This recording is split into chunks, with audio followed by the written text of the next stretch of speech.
What really happened with your host, Mike Rivero. You're listening to the Republic Broadcasting Network, where you'll find out what the Fukushima's going on. And aloha, America. Welcome to our show today. It is Tuesday, December 6, 2016. Tomorrow is Pearl Harbor Day, and the commemorations are already ramping up here on the island of Oahu. And we got a lot of stuff to talk about today here. The phone lines are open, 800-313-9443. Mike is in our control room, ready to answer the phone, put you on the air. And let's just get right into the news here. Donald Trump is already indicating that he's going to be keeping his promise about cutting wasteful government spending. And apparently he has notified the Boeing company that when he takes office, he is going to be canceling the order for new Air Force One aircraft. And his concern was the contract is already looking at $4 billion. That's the bid from Boeing to build 2 new Air Force One aircraft. Now, in theory, the new Air Force One is going to be built around the Boeing 747-8, which is the follow-on to the 747-400. And the vanilla passenger aircraft itself actually goes for about $400 million. So in theory, you can get 2 of them for just $1 billion, not 4. Now, obviously, there's a lot of extensive modification inside the aircraft, both for the president's comfort and Secret Service, and also additional systems for security and communications. But $4 billion does seem like an awful lot, and it does look like a far cry from the old Lockheed Constellations that Truman used to use to get around on. And Boeing stock, unfortunately, took a hit with that announcement. But I'm in agreement here. That's overpriced. That's way, way overpriced.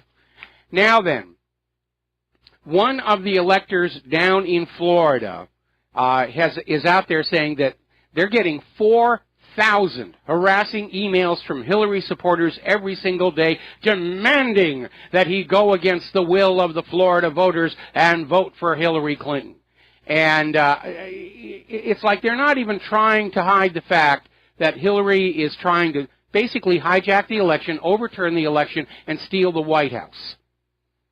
And everybody's still out there trying to say, oh, Trump is bad, Trump is evil. Apparently Madonna went on this show just screaming about how traumatized she was about Trump's victory, how she hasn't had a good night's sleep since the election, and how women betrayed us. And she's not even talking about Trump or politics. It's all about Madonna and how she feels and how she suffered.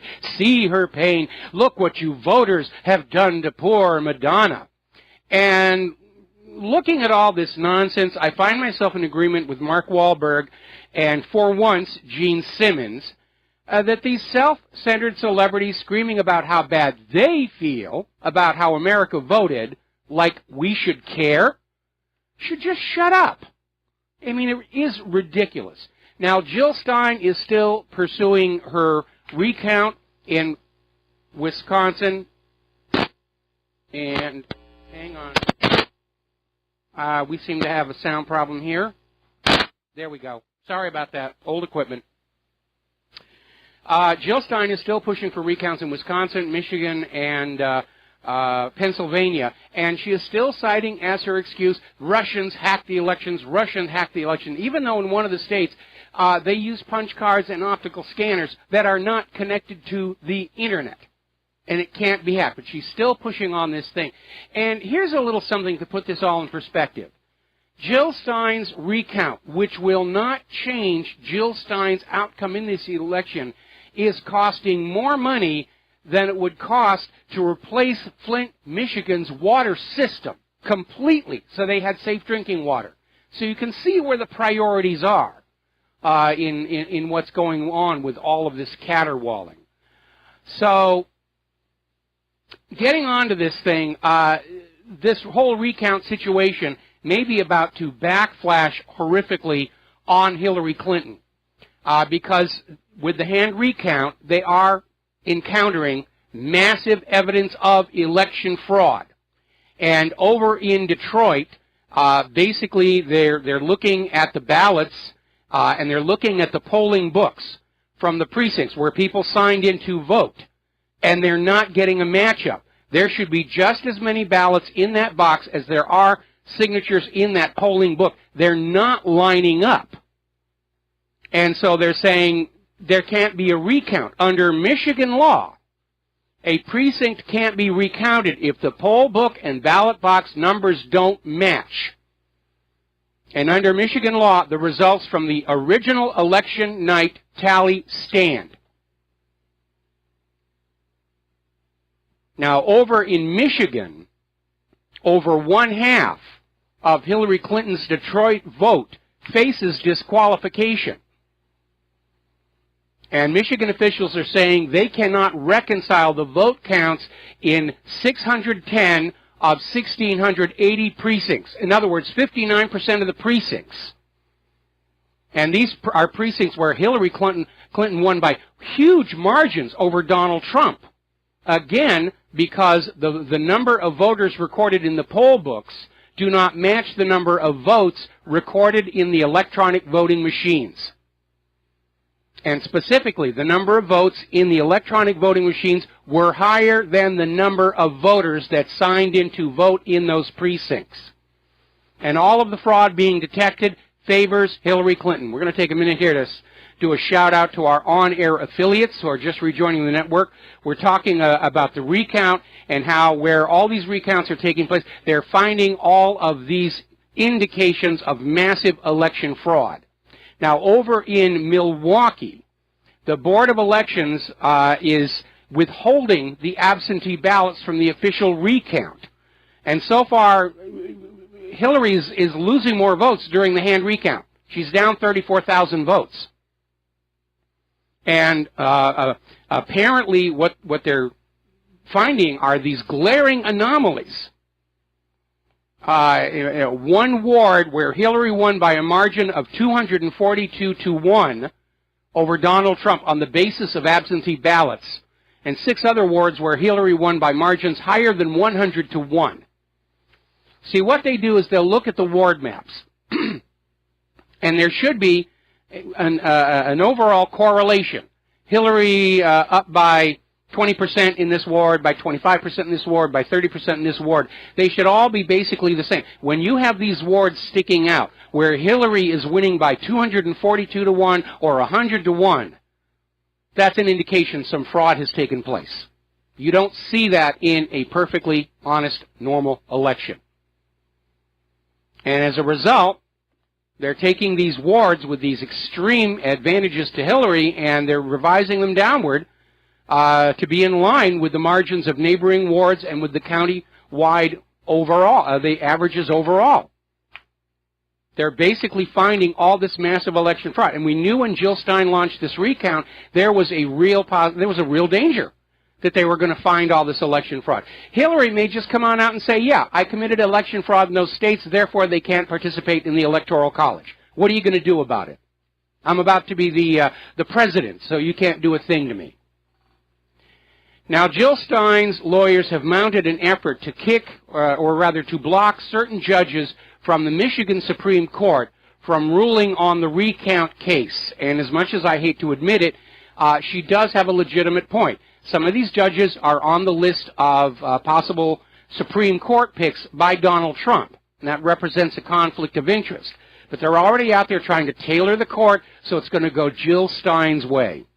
Now, Jill Stein is doing all of this for Hillary Clinton, and she's got to be feeling a little bit abused right now because of an article that came out in The Independent over in Great Britain, which is now blaming Jill Stein for Hillary Clinton's loss, saying that Jill Stein's Green Party sucked votes away from Hillary Clinton,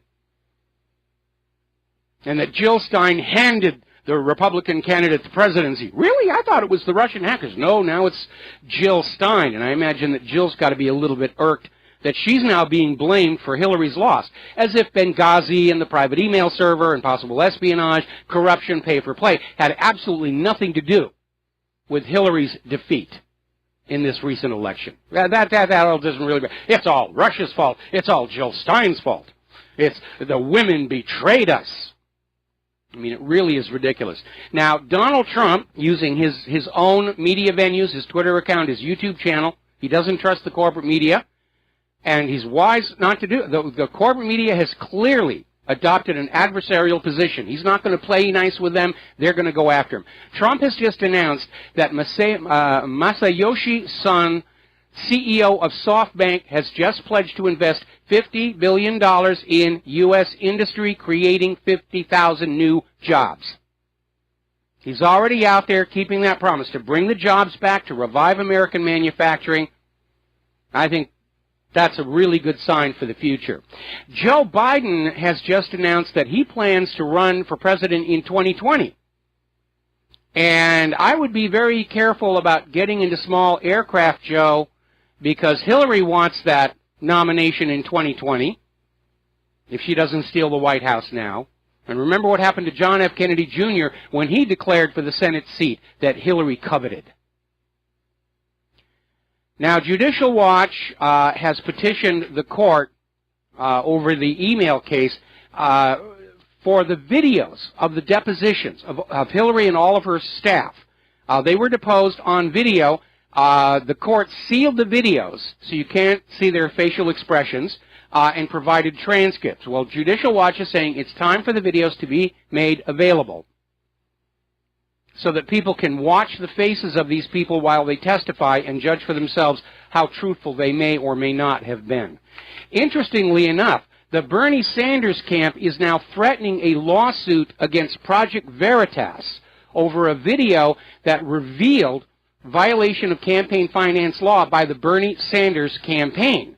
And apparently the violation was Bernie Sanders funded members of the Australian Labor Party to deface and or destroy campaign materials and signs of Sanders' opponents on both sides of the political aisle.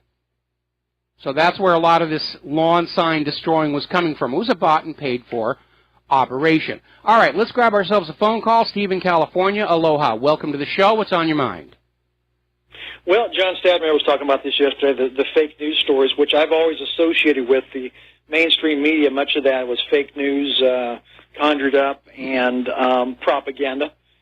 I thought about how can this all stop, but basically it's the old saying, it's always about the money, so that would mean that the corporations that, spend their advertising dollars with these networks were to pull their money from these networks, because their reputation's on the line now, too. They've been backing the wrong horse, and they've been backing fake news. So if they pull their money for advertising dollars from these networks, they will definitely crumble.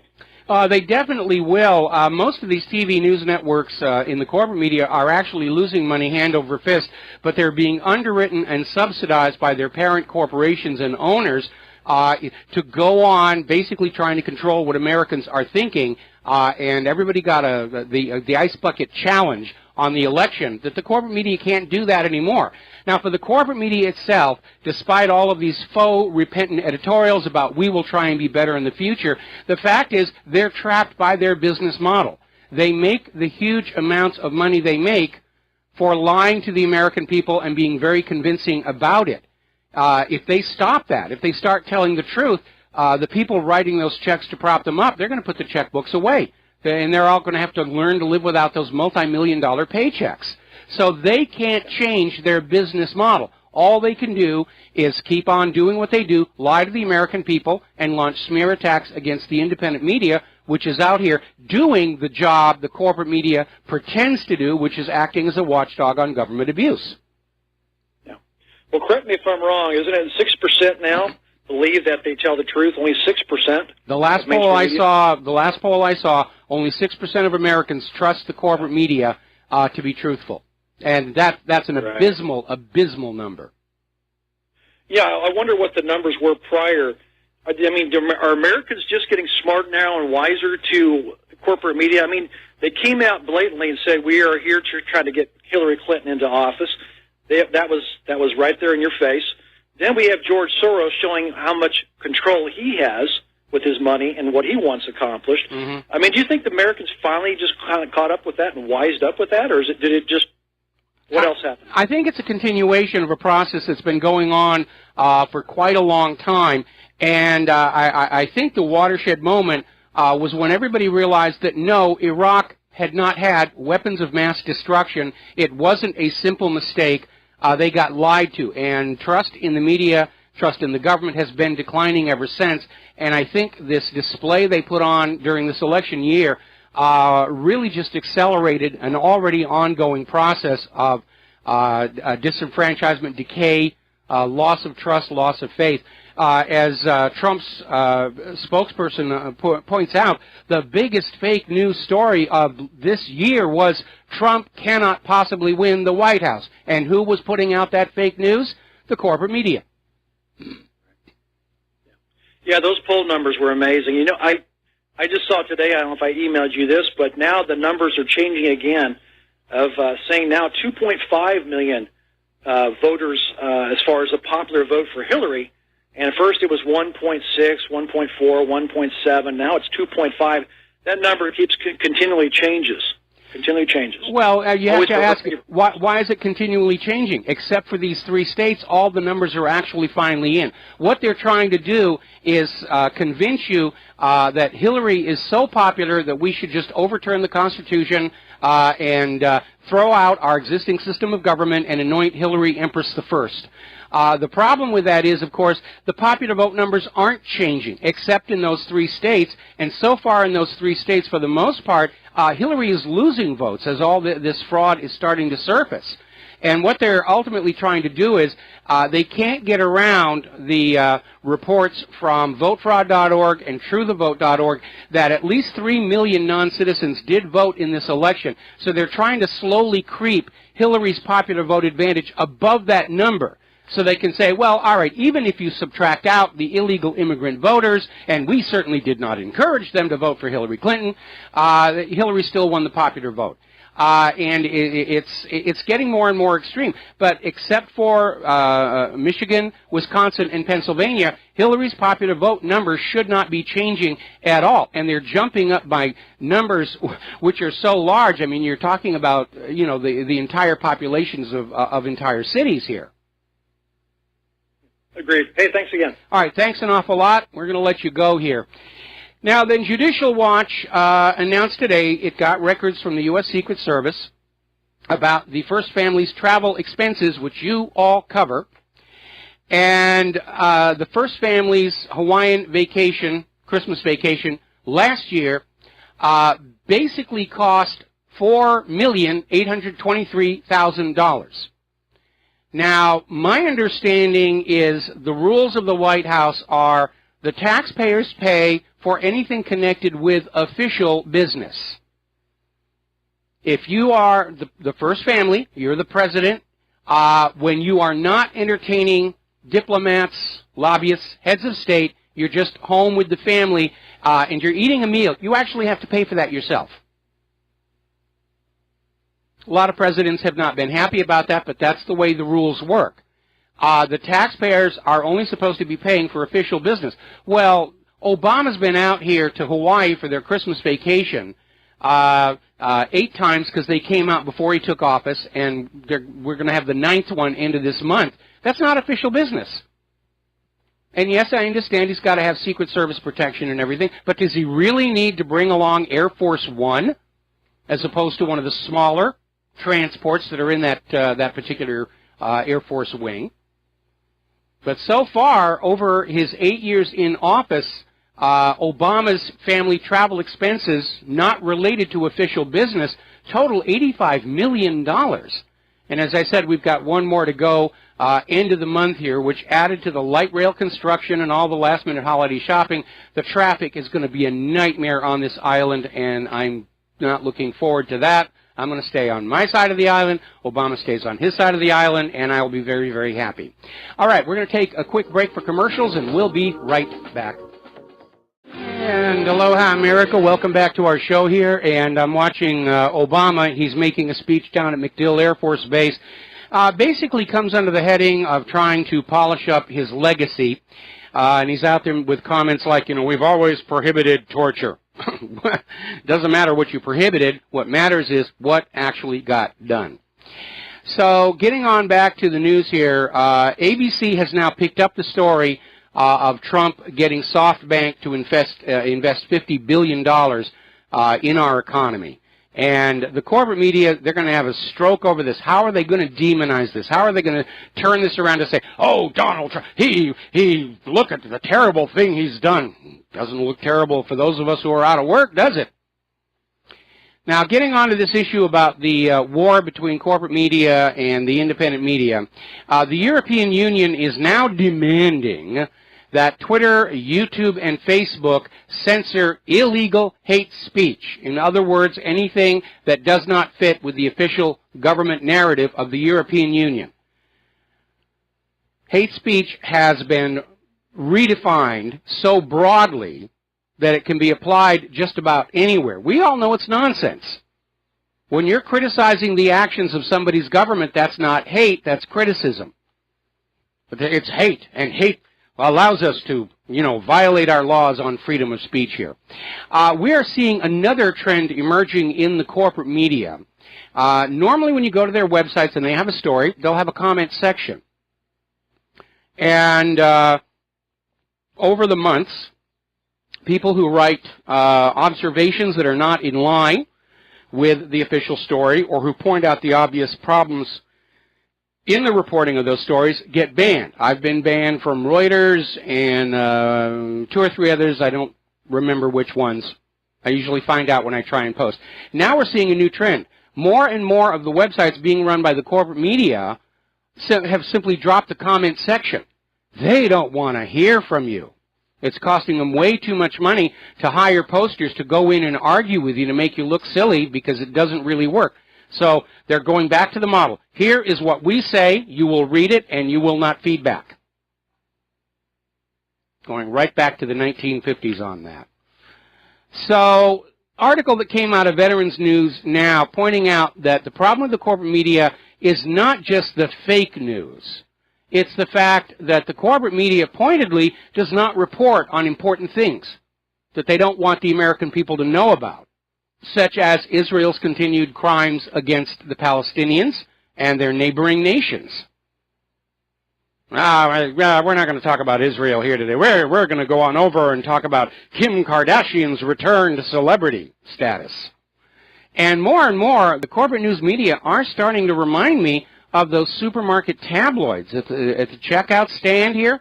Hey, that's what's being sold to us as news, the latest celebrity gossip.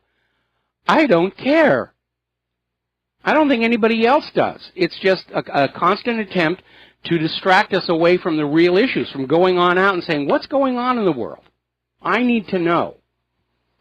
And we're seeing a flood of stories now attempting to use this Pizzagate hoax to demonize all of the independent media. And they're out there saying, all those independent media, they were just saying that this pizza parlor was the hub of a child molestation ring.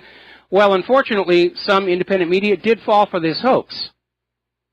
And some did not. Let's keep that in mind. But we're already seeing quotes about, these people who said the pizza parlor was a hub for child molestation. They're the same ones who said Israel was involved in 9/11. They're the same ones. And see how the propaganda works. They set this thing up. They tried to get everybody to bite. I was actually getting emails toward the end there when I was refusing to carry this story because it was obviously a false flag hoax. And I was getting all these emails saying, if you don't run this story, I'm going to post all over social media that you're a child molester and you're trying to protect the other child molesters. And they were just desperate to get me to put this on my website. And some of the members kept posting and I kept deleting it. And as it turned out, I was absolutely right. Because they're attacking Alex Jones with this. They're attacking the independent media as a whole. And now they're using this ginned-up shooting to claim that independent media is leading to violence in the streets and must be controlled. We'll be right back.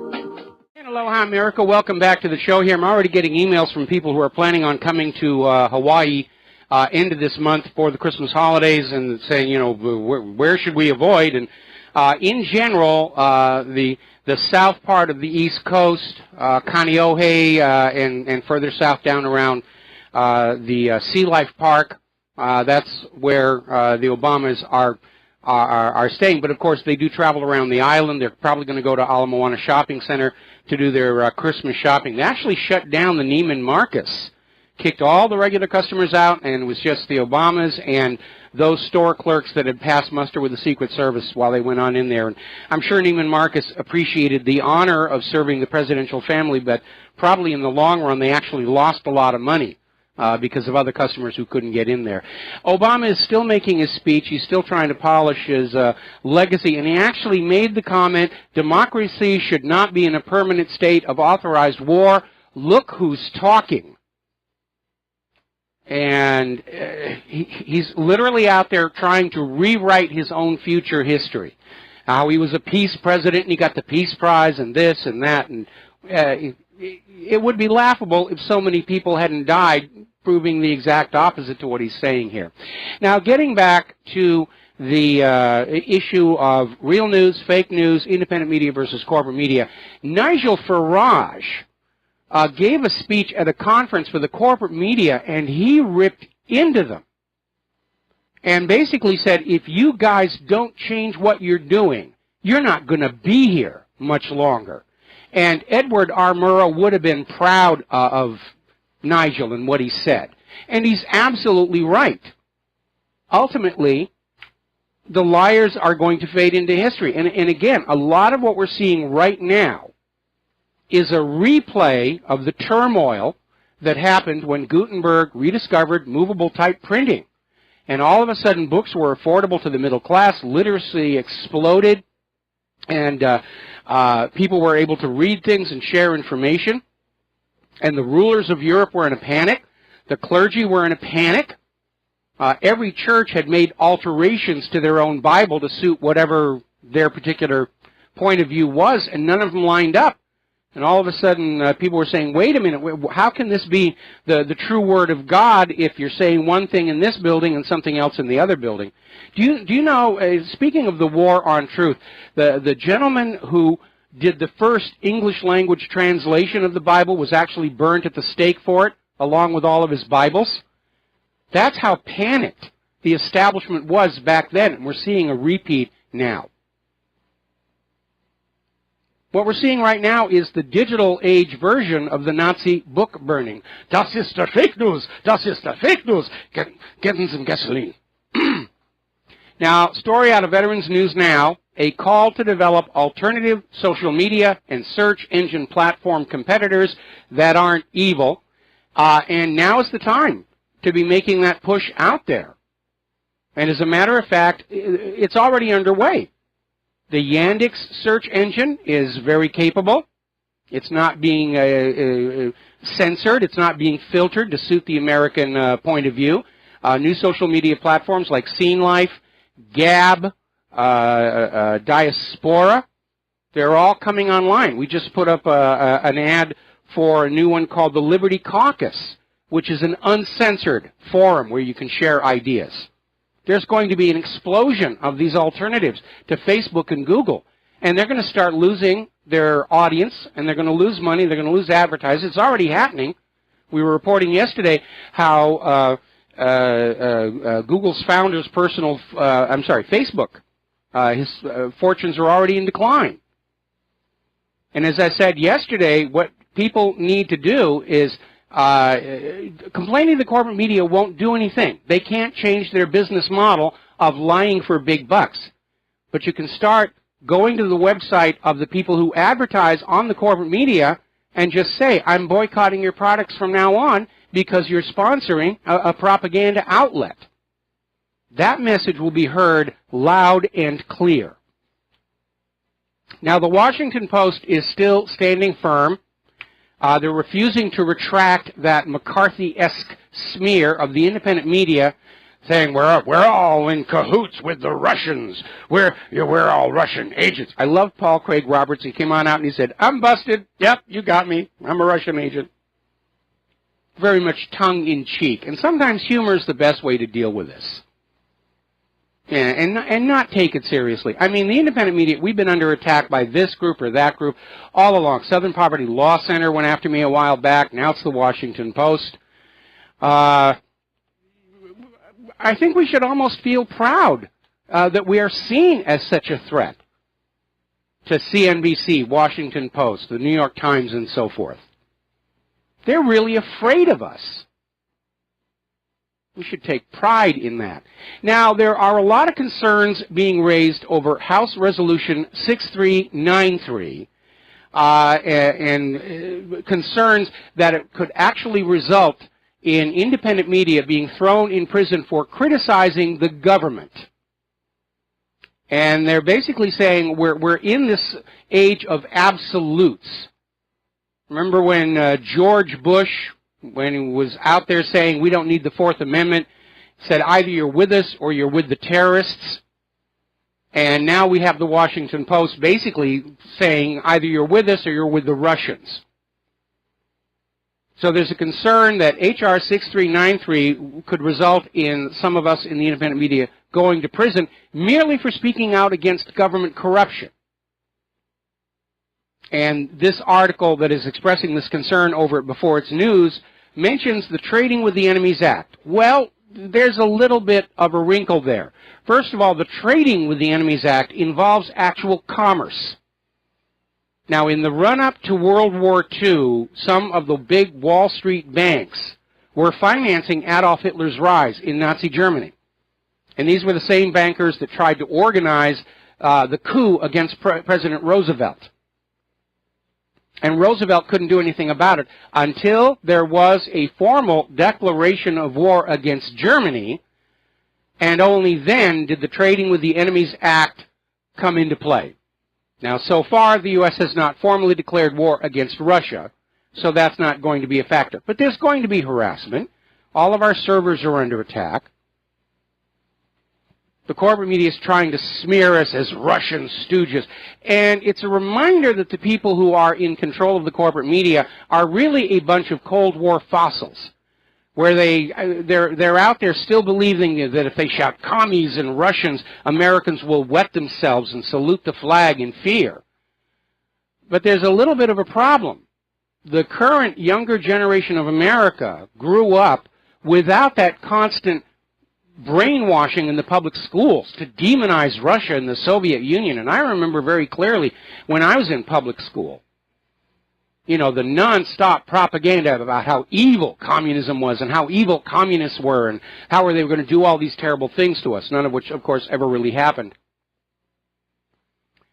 And so this linking of the independent media to the Russians is not getting traction with the younger crowd. And I suspect probably not with the older crowd who, like me, realizes that all the red-baiting McCarthy stuff going on was really U.S. government propaganda all along.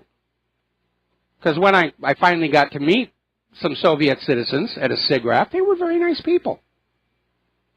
I got snowed in once at the Frankfurt airport with an Aeroflot crew, and except for one guy who was a real jerk, they were all great people. I was talking with the pilot, and he spoke excellent English, which is kind of the international aviation language. And his son wanted to be a cosmonaut. And by lucky coincidence, I still had a bunch of my old NASA pins that I had on the outside of my travel case, polished my ego, and I just gave him, said, here, give this to your kid. And we just connected over that next generation. They're just like us. Kennedy said it. We all walk the same earth. We all breathe the same air. We all cherish our children's future. The ones who are out there saying Russia is an existential threat, they're the ones who are lying to you. That's the fake news. And I'll tell you why. We're already hearing from the Pentagon that they need a new generation of weapons to fight the Russian threat. Russia is an existential threat to the United States. They're coming to kill us all and take over our country. Considering the condition our country is in, I don't think Russia's going to be that stupid. Why would they bother to be taking on another basket case? There's really nothing here that is to their advantage. But more importantly, my parents' generation footed a $5 trillion bill, and that was back when $1 trillion was really a lot of money, to build America's nuclear deterrent. Now, you can't have it both ways. We have all those nuclear ballistic missile submarines, all those Minuteman silos, all the bombers, all the nuclear-tipped cruise missiles. Now, either it's a deterrent and nobody's going to attack us, or it was all another military-industrial complex fraud, and we are all owed refunds with accumulated interest and adjustments for inflation. Russia is not an existential threat to the United States of America because of our nuclear arsenal. If we're only interested in protecting ourselves against a Russian invasion, all we need is that nuclear arsenal. We don't need to be sending weapons up to Russia's border, which is a giveaway right there who the real aggressor is. Now, getting into the war zones here a little bit more, the battle for Aleppo is intensifying. The Syrian army has freed several more districts in the east of the city, and the CIA-backed rebels are now in a bit of a bind, because they're all realizing that as of January 20th of next year, the supply of clandestine weapons and ammunition and other supplies is going to dry up. And they're evaluating their options. Now, in this particular article, which is in the Washington Post, they're trying to spin it that the moderate rebels will be forced to merge with the really extreme ISIS and Al-Qaeda if we don't keep supporting their operation in Syria. You know, which is nonsense. Everybody who's in Syria is there at the behest of the United States of America, and we know ISIS and Al-Qaeda are being supported by the U.S. along with the moderate rebels. So I have another option for those Syrian fighters. How about retire with honor? Just take the amnesty deal, put down your weapons, and just go back to being an ordinary person of whatever country you came from, because 95% of the so-called Free Syria Army are not even from Syria. They're hired mercenaries. And that is posing another problem for the United States, because the United States still has a lot of hired mercenaries and special forces and other people inside Aleppo who, if captured, are going to prove to be quite embarrassing. And so one of the issues the U.S. is trying to do when they talk about another humanitarian pause is they're trying to basically find a way to get their operatives out before they're captured and exposed for the world to see. And they are getting really, really desperate. Apparently, the European Union, which can't afford to feed its own people, let alone the refugees, is now offering Assad a huge chunk of money to break off a piece of Syria for Al-Qaeda and ISIS to have. The new agenda is they can't conquer Syria. They're going to balkanize it. They're going to break it up. The United Nations is out there talking about we need a safe zone inside Syria, you know, for ISIS and Al-Qaeda, where they can mash their Play-Doh and cry and moan that things didn't go their way. But that's apparently the new strategy, is to call for the breaking up of Syria, and they'll let Assad have Damascus, and all the oil-rich areas will be under control of people who will be under control of U.S. oil corporations. Meanwhile, our Secretary of Defense is insisting that even after this current war with the Kurds and ISIS is over, the U.S. military must remain in Iraq to make sure those conquered people remember they are a conquered people and do what the U.S. tells them to do. Perpetual war. Exactly what Obama just got done saying no democracy should tolerate. Now, apparently, there's a Ukrainian member of parliament who has basically decided he's had enough, and he's split. And he's out there blowing the whistle on a lot of what Poroshenko is doing.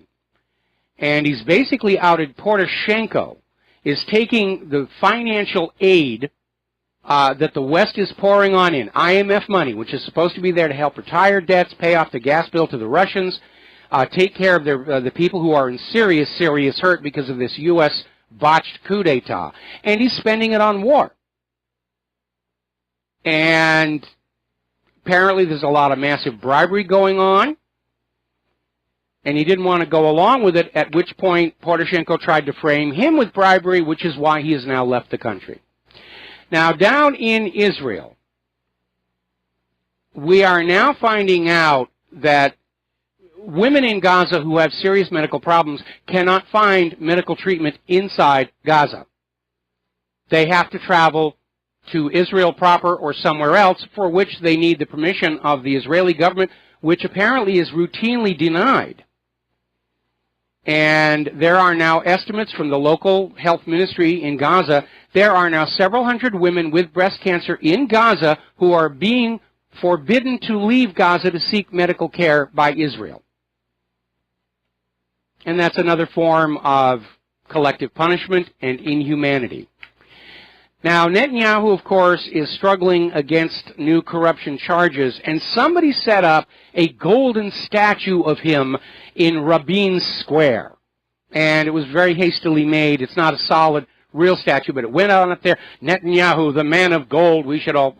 And apparently an Israeli man just decided this was too much and knocked it over. We got the video on the front page of whatreallyhappened.com. Now, Lindsey Graham, who never met an Israeli agenda he did not like, is out there saying that as chairman of the Senate's Foreign Operations Subcommittee, he is going to try and cut U.S. aid to the Palestinian Authority because the Palestinian Authority continues to pay money to the families of arrested Palestinians so that they can eat. And he's also targeting Egypt, because Egypt, like Russia, is now starting to kick out U.S. non-governmental organizations. We'll be right back. And aloha, America. Welcome back to our show, and I'm going to skip on back to this recount stuff because the stories are breaking fast and furious. Is that a trademark violation of the U.S. federal government, fast and furious? Anyway, as you know, over the weekend, Jill Stein dropped her petition for a recount in Pennsylvania because Pennsylvania required the posting of $1 million bond against the costs of the actual recount, and Jill Stein wants to hang on to as much of that money her sponsors have given her. So she dropped the state petition and then went to federal court trying to force Pennsylvania to conduct a recount at the taxpayer expense. Well, Michigan is now going to head that possibility off there. There's a bill that has already been approved by the House committee. It's about ready to head to the state legislature, House Bill 6097, and it stipulates candidates more than 5% of the vote behind the winner will have to pay the entire actual cost of a statewide recount, and they're making it retroactive to the beginning of 2016. Now, Stein's lawyers could argue it violates the ex post facto ruling in the Constitution. But it's already out of committee and heading for the floor. And that basically means that this Michigan recount is not going to be paid for by the Michigan taxpayers. It has to be paid by Jill Stein and her supporters. And again, talking about the corporate media literally declaring war on President-elect Donald Trump. And this thing I'm going to share with you, this is not coming from some supermarket tabloid. This is Time Magazine.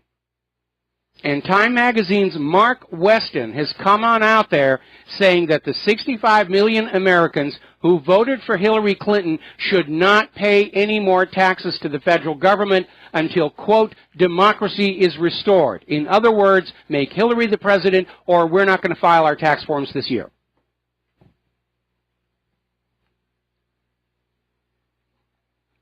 I mean, this is just getting ridiculous. I'm pretty sure that Time Magazine has jumped the shark at this point. All right, getting on back to war and war zones. Apparently, the Pentagon buried an internal study that exposed $125 billion in administrative waste in its operations, apparently in order to not have Congress cut the defense budget. The Pentagon was hiring all kinds of paper pushers who really didn't have anything to do. In fact, they've got as many paper pushers as they have people in uniform. And the Pentagon isn't the only one who does this. I saw this when I was back at NASA. When we were hitting to the end of the fiscal year, there was pressure. Use up the money. Use up the money. Use up our, whatever. Otherwise, they'll give us less next year. So it's part of that institutional pressure. But $125 billion in wasted spending, that's a lot of money. And again, look what that money could do for the civic water supply in Flint, Michigan, as one example. Now, getting into the economic news, as you know, well, there's the music. We're going to take a break for our station identification. We'll get into the economy in hour number 2. And aloha, America. Welcome back to our show here, hour number 2. The phone lines are open, 800-313-9443. So we're going to talk about the economy for a little bit here. As you know, there are currencies around the world that are in trouble, and especially in Europe, as that little Ponzi scheme central bank continues to generate more debt than money with which to pay the debt. China's economy, which was heavily dependent on exports to the United States, has suffered since American consumers aren't able to buy those imported products. So the dollar is gaining against foreign currencies, which on first hearing you'd say that's a good thing. It certainly is if you're going to go on a vacation in those other countries. But it puts downward pressure on America's exports. Other countries can't afford to buy American products as the exchange rate shifts. And that is making our trade deficit worse. And it's already been terrible. It's like $1 billion a day flowing out of the country because we don't manufacture. We don't grow all that much. We survive on looting the rest of the world for our products and our food. Now, the European Union economy growth for the third quarter was just 0.3%. And that is primarily because countries outside the European Union are basically not wanting to trade with them anymore. The European Union is in serious economic trouble. And one indication of it is that the European Union has now revived a dance tax. Now, this tax was actually on the books in Belgium way back. But they have revitalized the tax, which means if you are running a club where people dance, you have to pay a certain amount of money to the government for everybody who comes into your club and dances. It's sort of like the storyline from Footloose. You're not allowed to dance where, whatever. And when they do that, when they start taxing things like dancing, you know they're in serious economic harm. We're still dreading, if you will, the fallout from Italy's referendum vote over the weekend. And we're hearing that the Italian banks are scrambling, trying to find some kind of capitalization to keep going. But at some point, there isn't going to be any more capital out there. And yes, the European Central Bank can just create it out of thin air, just like the Federal Reserve, but that inflates the value of the euro away and further weakens it against other currencies. Now remember the Apple, remember the Apple Watch, cute little gizmo, very overpriced. And when it first came out, I said, I don't think this is going to be a good seller. In a healthy economy where people have money for the latest fashion trends, yeah. In an economy where people are watching their pennies and buying for necessity rather than fashion, it wasn't going to work because it was just basically a smaller version of your smartphone on your wrist. And it really didn't give you anything over what you already had. And apparently Apple Watch sales have gone off the edge of a cliff. They sold 1 million units in the third quarter of this year, almost 3 million units fewer than the same quarter last year. And so it's really starting to fade. I imagine before too much longer, you're going to find really good deals for the Apple Watch out there on eBay. But again, I already have all of that functionality on my smartphone. Why do I need it on my wrist? What I have on my wrist works just fine. Very accurate. Got an altimeter. All kinds of cool stuff. If I need something on the smartphone, I take the smartphone out. All right, let's grab another phone call here. Glenn in California, aloha. Welcome to the show. What's on your mind? Aloha, Michael. It's good to talk to you. There is something that can be done about the mainstream media. It has put itself in a mess that it's finding a hard way out of. But if it were to start taking honest advertisers the same way RBN does, people selling honest products, not taking the giant checks from Monsanto, they may be able to save their credibility and actually become the fourth estate of the government that they were intended to be. What do you think about that? Would you run that by me one more time? I was distracted. Okay. If the mainstream media were to start following the models of things like RBN and other successful truth-based media, and start taking their advertising dollars from companies that were actually honest, that were selling good products, rather than criminals like Monsanto being sold out, taking million-dollar paychecks, etc., and just start over as the fourth estate that they were supposed to be, as the Constitution said. Okay, I understand what you're saying here now. They could redeem themselves. Well, they could, but they won't because they're trapped by their own greed. What's going to happen is the corporate media is going to fail, and we're the new fourth estate out here in the independent media. And they're trying to point fingers at us and say, it's all the fault of those blogs and social media and everything. No, it isn't, because none of us would be doing what we're doing if the corporate media had been telling us the truth all along. I didn't sit down one day and say, someday I'm going to be a truth activist and a blogger and a talk radio host for virtually no money and, constant death threats and all the rest of that stuff. It was never an ambition of mine. My ambitions went in completely different directions, which were taken away from me.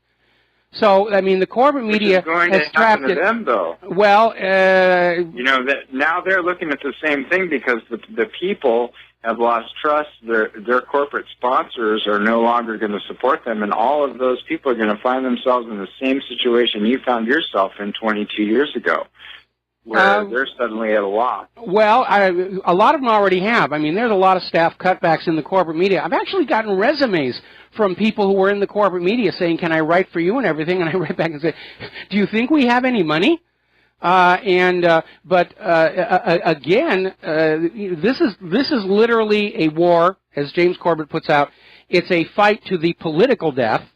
And I do think we're going to see the large centralized corporate media collapse, and it will be replaced by a new media that will be along the model of what this country started with, where there are limits on how much media any one corporation or individual can own to preserve a diversity of opinion, to keep the public fully informed.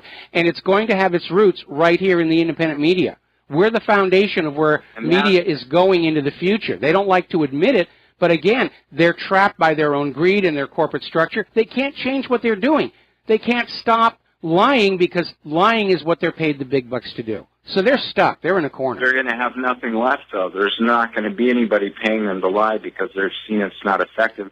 And exactly what you said, we're going to see the fourth estate start through the independent media, and they're going to be following you, and they're going to be they're sending you resumes because people will advertise where people are listening. Yes. And there will be a big change. If Donald Trump is bringing in all of these new investors that you're talking about, and he's just he hasn't even started. He hasn't set his foot in the office yet, and he's already starting new businesses. Where are these new businesses going to get their advertising? It's going to be through the media that people are listening to. And so it's all about focusing on a new fourth estate, getting rid of these laws that limit the ability for us to criticize governments, and making sure the freedom of the press is something that we put at the forefront of our minds. I think overall I'm in agreement with you, and again, we're just going to see how this all unfolds. But the monopolistic, monolithic corporate media is an endangered species at this point. They did it to themselves, and I have no sympathy for them. And we need to go back to that model of lots of independent media outlets to protect a diversity of opinion. Nobody who's in the independent media today dreams of being the next CNN or Fox News. Because if once it becomes centralized, it becomes a target for subversion and infiltration. And I think, right. you know, well, and it wasn't until Hearst that it was a means of making one person a multi-billionaire. You know, before that, it was a lot of honest, hardworking people like you doing their best to break stories like Watergate. When you go back to that film that with Dustin Hoffman, I can't remember the name. All of it. the President's Men. You know what I'm talking about? Yeah. Yes, exactly. You know, back then, that's what journalism was, and that's what you guys are bringing back. And that's where the advertising for honest businesses are going to start springing up, because when Donald Trump changes the tax laws and he changes the coding laws so it's easier to go into business. I mean, you know how hard it is to be entrepreneurial. Yes, I do. The laws that you know, it's just absurd. And when that stuff changes, those resumes are going to be things that you'll be able to change, you know, take into consideration and say, look, I've got this name, you know, let's bring in these advertising dollars from these businesses. The whole model, we just need to start envisioning it so that we can allow this to happen. You know, we've got to, you know, stop. A lot of the people in the mainstream media, yeah, they're uneducated, but there are a few of them that are out there that do know what they're talking about, that are just paid to lie. They know they're lying. They have a conscience, and you know, they're looking for an outlet like... Well, a lot of them are elite. Well, you know, look at Ben Swan, who left his corporate media position, and now he's got a new gig where he can be a lot more honest. Cheryl Atkinson. There are a lot of defectors and people who have either left or been kicked out of the corporate media because they really have reached their limit on how much they're willing to lie to the American people. Those two reporters on the Fox synthetic bovine growth hormone lawsuit, and I'm blanking on their names. I'll have to look it up over the commercial break. They decided they weren't going to be part of Fox News anymore, and they're out working independently. There are people who go into journalism because they want to be journalists. They want to be the next Bob Woodward and so forth. But the system corrupts those who work in it, because you get used to that money, you get used to that fame and that adulation. And if your job is to just sit and read what is on that teleprompter in front of the camera, you stop worrying about, you know, what it all means, because you're paid all that money to just read the words and be very convincing and very sincere to that TV camera. But it used to be about making a living doing something important, and now it's about making a killing doing absolutely nothing. Well, that is hardly confined. I think it's going to go back. That, yeah, it is, because that is not confined to the corporate media. Our entire country, this need to get these pieces of ink and paper to pay off the unpayable debts has destroyed the best qualities of what we used to call the American character. And I don't have a problem with people who want to make money, but there does have to be a balance. And I do think that we need, as part of the revival of American manufacturing, we need to start recognizing that actually making things does take skills and talent. And we should be proud of that, and the people who do that kind of work should be proud of it. Job satisfaction should be on a par with how much that paycheck is, and that is really missing throughout the vast majority of American corporate enterprise right now. That's a very quotable quote, what you just said. Thank you. About job satisfaction and the paycheck. And, you know, I think we just need to start putting these new ideas in our mind and making them happen, because this is a historical time where we have the opportunity to change the direction of so many things that have gone so awry. But it's important that we just focus on what are the core things. You know, of course, the Fed is the root of it all. But, you know, the media is the means by which they've controlled everybody's beliefs. And we're getting that back. And we need to start, you know, making sure that we monetize it, where people can make a living, not a killing, but a living. You know, like I said, by doing what you and Sibel Edmonds do, and, you know, people like that. Those of us who are doing what we're doing here, we have no dreams that we're going to become fantastically rich doing this. It's actually been a very hard existence. I'm driving a 17-year-old car. I'd like to get a newer one. At this point, I don't think it's going to be possible, at least in the foreseeable future.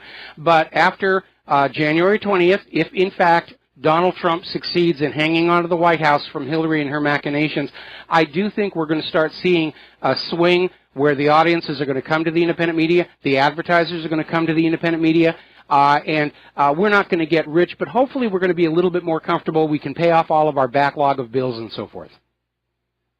Yep, I think you got it. I think we just need to make sure that we keep that picture there, so that's what we're moving toward.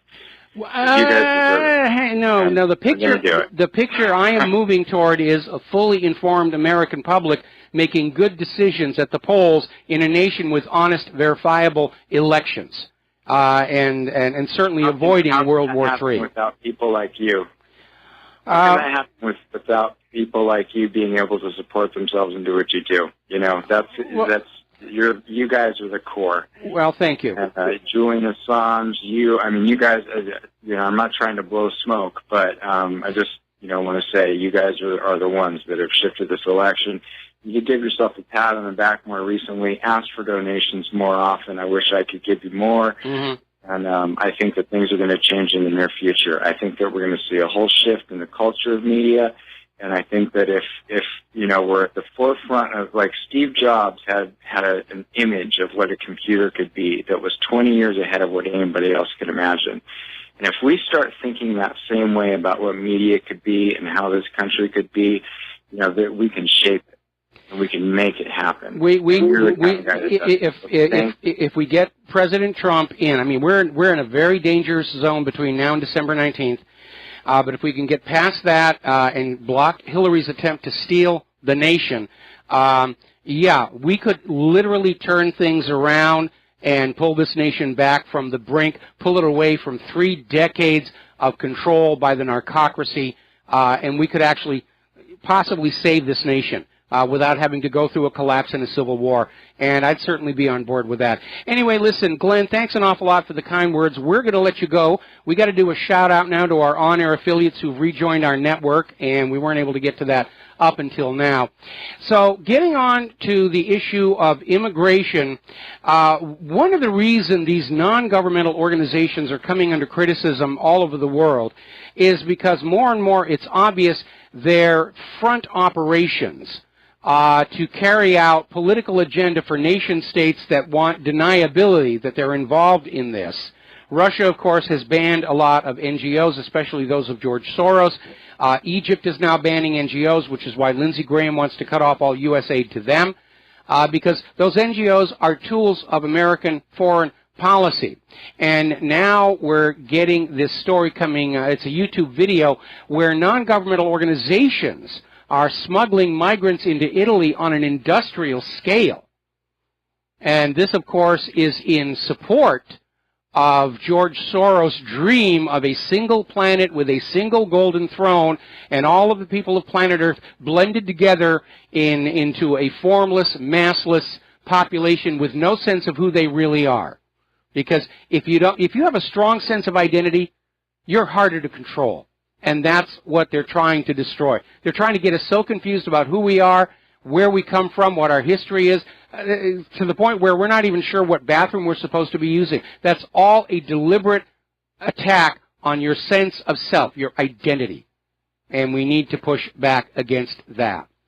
Now, out in California, the lawmakers are getting ready to try and pass a state law that would block President Trump's deportation plans, where they're going to declare California immune from federal immigration laws.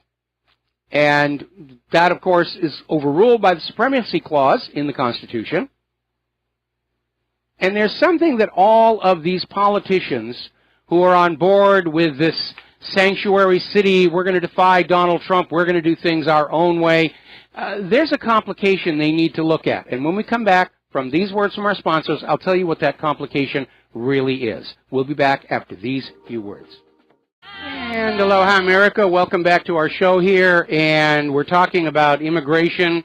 We're talking about how California is going to pass a bill saying that California is now immune from federal immigration law enforcement, blah, blah, blah, blah, blah, blah, blah, blah.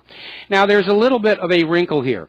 There are now 21 sanctuary cities in this country, and not surprisingly, these are cities that Hillary Clinton won by huge margins.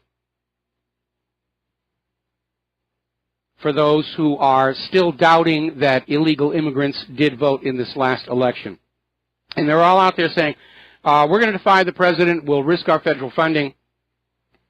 The mayors of these cities and the governors of states and the presidents of universities who are all saying we're going to be sanctuaries are facing more than the loss of funds.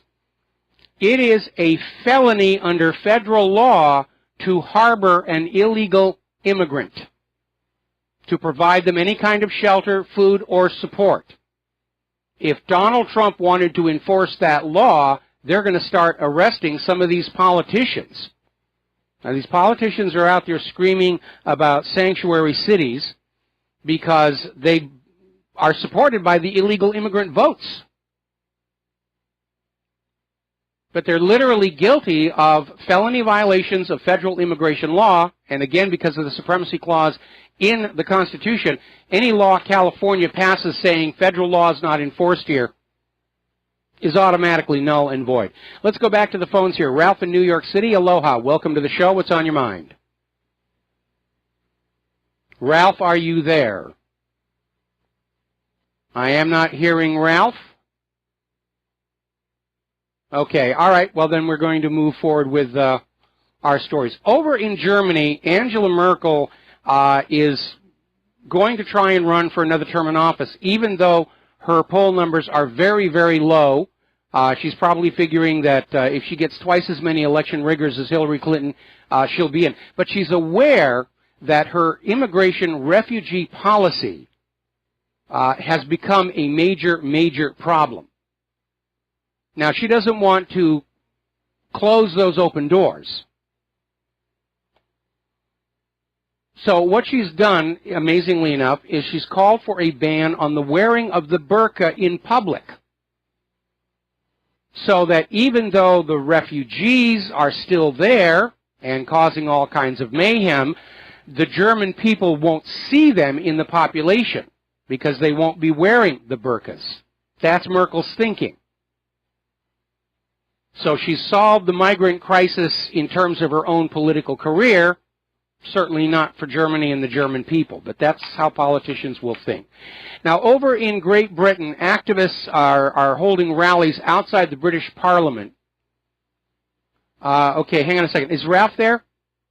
Hi, Mike. Oh, okay, there you are. Yeah, okay, we had a temporary glitch in our phone system here. Technical things. That mutant hamster fell asleep in the wheel, and that was our problem. So what's on your mind? Mike, you know, Donald Trump today is saying that he's not interested in renewing the contract for Air Force One and renewing Marine One, and these budgets, it said it will cost $4 billion for the government to have new planes for the president, and Donald Trump is rejecting it. What's your opinion on this one? Well, I think he's right. I mean, the base aircraft that they're using, the 747-8, only goes for $400 million. You can get two of them for less than $1 billion, and so Trump is right in asking, how is Boeing getting an additional $3 billion on this deal? And yes, we understand the presidential jet has a lot of internal cabin modifications, a very comfortable office for the president, a nice place for the press corps and so forth, and it has to have modifications for safety, security, and communications for the president. But still, it's a hard way to get from two aircraft for less than $1 billion to a final bid of $4 billion, and I think Trump was right to say this needs a rethink. Right, because Ross Perot did that back in '92 when he was running for the presidency. He said we have to get rid of all these perks, Air Force One, get rid of Marine One, get rid of all these, big perks in government. Let's start riding local planes like all these regular people do. Well, I think for members of Congress, that's okay. I'll tell you what, Ralph, I'm going to hold you through the commercial break, and we're going to come right back to this, all right? We'll be right back. And aloha, America. Welcome back to the show. We're talking with Ralph in New York City about Donald Trump's plan to cancel the next generation of Air Force One. Now, I think for most members of Congress, travel by commercial air is definitely the way to go. They're not really at much risk from their fellow passengers. I would agree that for the president and vice president, they need their own transportation. I don't think it needs to be that grandiose. If you look at, there are other aircraft that are going to be just as safe, just as long range. The president doesn't need to carry around the press corps with him. And basically, presidents have pushed for ever larger and grander Air Force Ones because it is a symbol of America's wealth and power in the world. But I think more and more people around the world are seeing it as a statement of ego and bragging because America is not seen as a great nation anymore. Right. It's sort of Air Force One is now seen on the same level as the luxurious palaces of third world despots whose people are struggling in starvation and misery, and yet the rulers build these grand palaces. And that's what the Air Force One is. It's a flying grand palace of the ruler to try and impress other people with. And it really is too big. You don't need an entire 747-8, the world's longest passenger jet, and the largest one manufactured in the U.S., to lug one guy around with his support staff. And I really do think it's overboard. And I'm in agreement with Donald Trump. Something a little bit more modest. Vladimir Putin flies around in a converted commercial airliner that is much smaller, and it seems to work for him just fine. Wow. So you mean tell me for future presidents, it's going to be a lot less. This is what Trump is trying to change for future presidents. Yeah, I think it is now. A future president can come on in and say, you know, I want an Airbus A380 as my new presidential jet, and I would not be surprised if Hillary steals the White House. She might say that. I want the biggest aircraft in the world, you know, a flying, you know, palace. Yeah, because Ross Perot said that back in '92 when he was debating with Senior Bush, that we have these big, get rid of Air Force One, get rid of Marine One, get rid of all these big budget government egotistical planes, and we can ride local and we could go on regular passenger planes. Again, you know, he said that. He said that in the debate with Bush, with Papa Bush in '92. Again, I think Marine One is justified. Does it need to be so luxurious? No. But again, common sense, you know, especially given our modern politics, I do think a helicopter to get from the White House to Andrews Air Force Base is justified. One that big, I don't know. Having three constantly flying, well, that depends on the degree of threat that's being perceived at the time. Right. But I think it can be done much more cost effectively. And I think Donald Trump really does need to take a look at the Pentagon. Apparently, Congress is going to authorize a $600 billion defense bill for next year, just ignoring the fact that the Pentagon deliberately wasted $125 billion to head off any kind of a budget cut. I mean, I've seen the waste within the military-industrial complex firsthand, and you would just be staggered at what goes on over there. Wow. Amazing. Oh, all right, Mike. Thank you very much for that question. Thank you. All right, thank you very much. We're going to switch over to Kyle in Pennsylvania. Aloha, Kyle. Welcome to the show. What's going on? Hey, Mike. What I think we should do is start something where we pressure Jill Stein to donate any of the money that's left over from the recount to charity. Good luck on that one. If this bill in Michigan does pass, though, Jill Stein is going to be seriously in the red following the Michigan recount. I mean, it's just completely unconscionable to me that somebody like her, I mean, that she's just showed her backside as what she truly is to everybody. The finances of this are staggering to me, that she's going to take all this donated money and essentially walk millions of dollars and just walk with it. I think that especially, I mean, I think it's something that Trump supporters should definitely get behind. She should not be able to profit from desecrating our electoral system. Well, I think her petition should have been thrown out of court because she can't claim aggrievement because no amount of recount is going to change the fact that she came in as low as she did in those states. It's a frivolous lawsuit. She lacks standing. The only person who had standing to ask for a recount was Hillary herself, but Hillary didn't want to make the public spectacle. She wanted Jill to take the point on that, so Hillary could say, I really don't have much of anything to do with this. I'm not being the sore loser here. You know, it's all Jill Stein's doing, but we all know what's really going on. Well, suppose by some miracle that Hillary Clinton were to scheme her way into the White House. What sort of legitimacy do you think that the population would have for her? She would have, I mean, nobody would get behind any of her program. I won't say nobody. A large majority of Americans would just see her as a fake president who weaseled her way into the White House. It would be, her news would be cut off from the beginning. I don't know why you would want the White House in this manner anyway. Well, I have to tell you, in all honesty, given that our economy is heading into a major collapse anyway, regardless of who's in that Oval Office, I have to question the sanity of both Donald Trump and Hillary Clinton for wanting that job. But I know Donald Trump has been thinking about this for a good part of his life, and this was his opportunity because at any other election, he would have been seen as a joke. Donald Trump had an opportunity that was created by these decades of Bush and Clinton rule that wrecked the nation. And it was time for a reactionary populist president, and Donald Trump stepped on in there. And now the job is his. And he's going to have to deal with it, and he's going to have a really hard time with that economy. He's got an adversarial corporate media, an obstructionist Congress. This is not going to be an easy job for him. And, you know, but it's the job that he absolutely wanted. Now, don't quote me on this, I'm not 100% sure, but I think I remember seeing a story from Trump back in 2008 during the financial collapse where he said that the way to fix it is nationalize the Fed, write off the debt that we have with them, and basically take between $1 trillion and $1.5 trillion of stimulus with no interest in it, and put it towards public work projects, high-speed rail, bridges, et cetera, et cetera. He's absolutely right. He's absolutely right. And you know, when one of the biggest mistakes that Woodrow Wilson made in the creation of the Federal Reserve was he didn't put in a clause like Canada's central bank has of providing interest-free loans for national infrastructure development.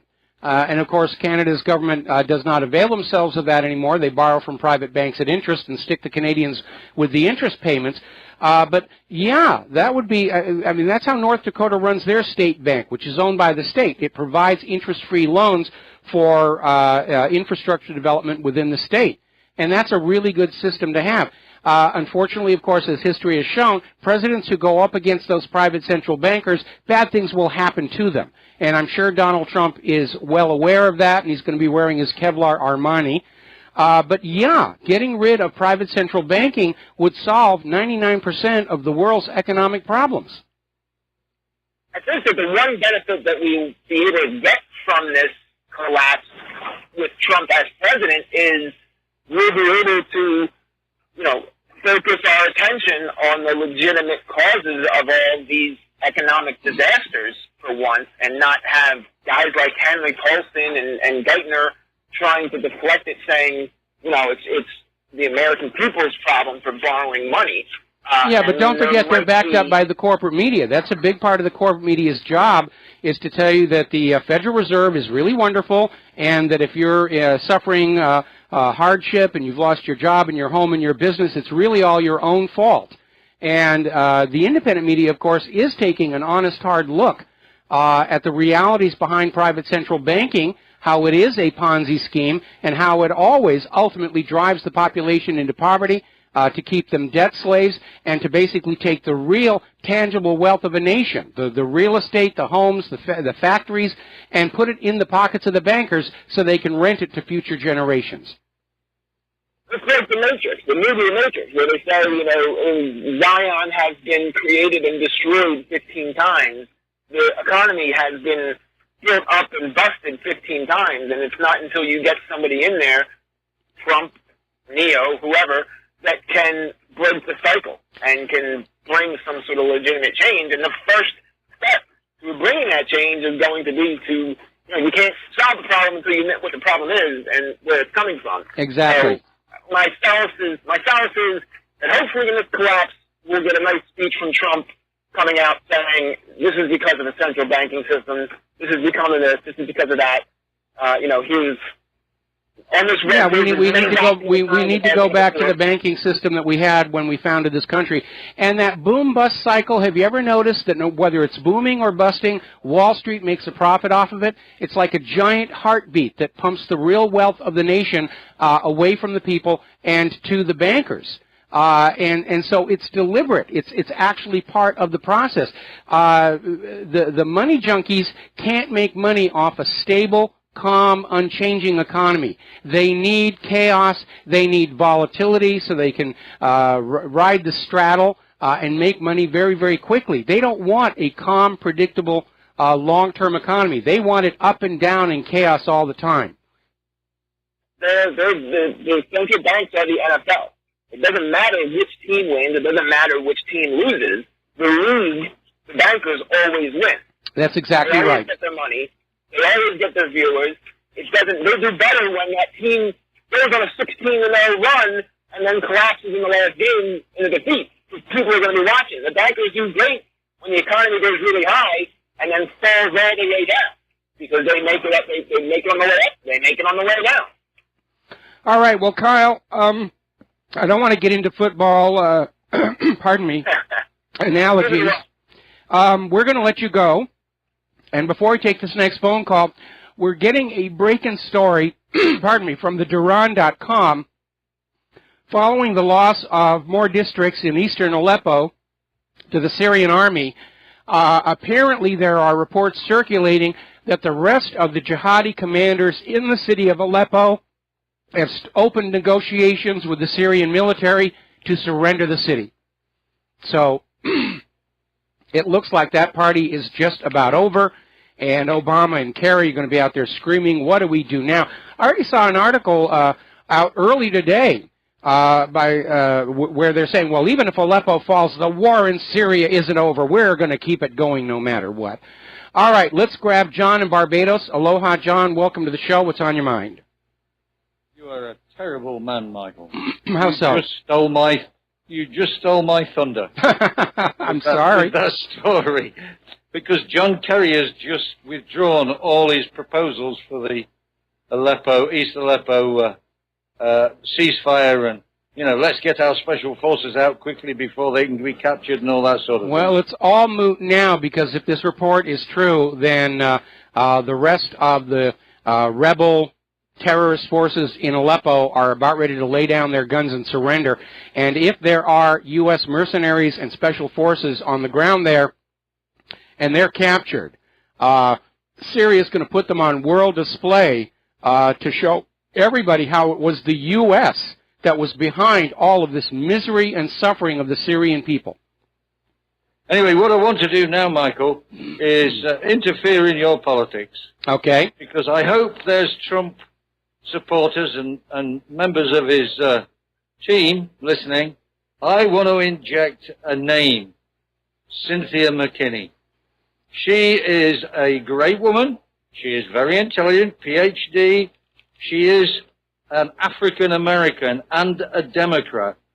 That will solve a lot of the problems with race, with the cross the aisle, with the corporate media nonsense about his bigotry and racism. This will slay it. And Cynthia McKinney, if she did a good job in the state, maybe in 8 years' time, having had such an experience, she could run for president and knock Hillary into a cocked hat. Well, I'm a big fan of Cynthia McKinney ever since she outed the fact that the U.S. Was painting the cluster munitions on bombs dropped in Afghanistan to look like the emergency food packets that were being sent on in. It was a really dirty trick because people, especially children who were hungry, would see those yellow and black containers on the ground, think it was a food ration, pick it up, and lose a hand. And, of course, she's been very critical of Israel, which is why she was driven out of Congress. I think she criticized Israel in relation to the attacks of 9/11. She was if you like, not a full-on truther, but she was heading that way. She was, and I've had her on the show a couple of times. I'd love to see her in some place in Trump's administration. I don't think he's going to consider her as Secretary of State. I'd also like to see Ron Paul somehow get brought on in somewhere around the economy. And again, for Secretary of State, I am still thinking that Tulsi Gabbard would be an absolutely wonderful person to have as our Secretary of State, and I'm going to go on saying that. And as for this war in Syria now, if this is true that Aleppo has fallen back into the arms of the Assad government, then it looks like this balkanization will be over, because they can now concentrate on other areas once the terrorists have actually surrendered.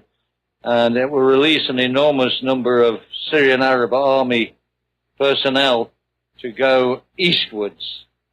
Well, what may actually happen is, because the U.S. can't back off this agenda of conquering all these resource-rich areas and shackling them to the dollar, we might see Obama and Kerry just come on out and say, okay, yes, you're right, we've been behind the efforts to oust Assad all along, and just order a full-on attack, and that'll bring us into war with Russia.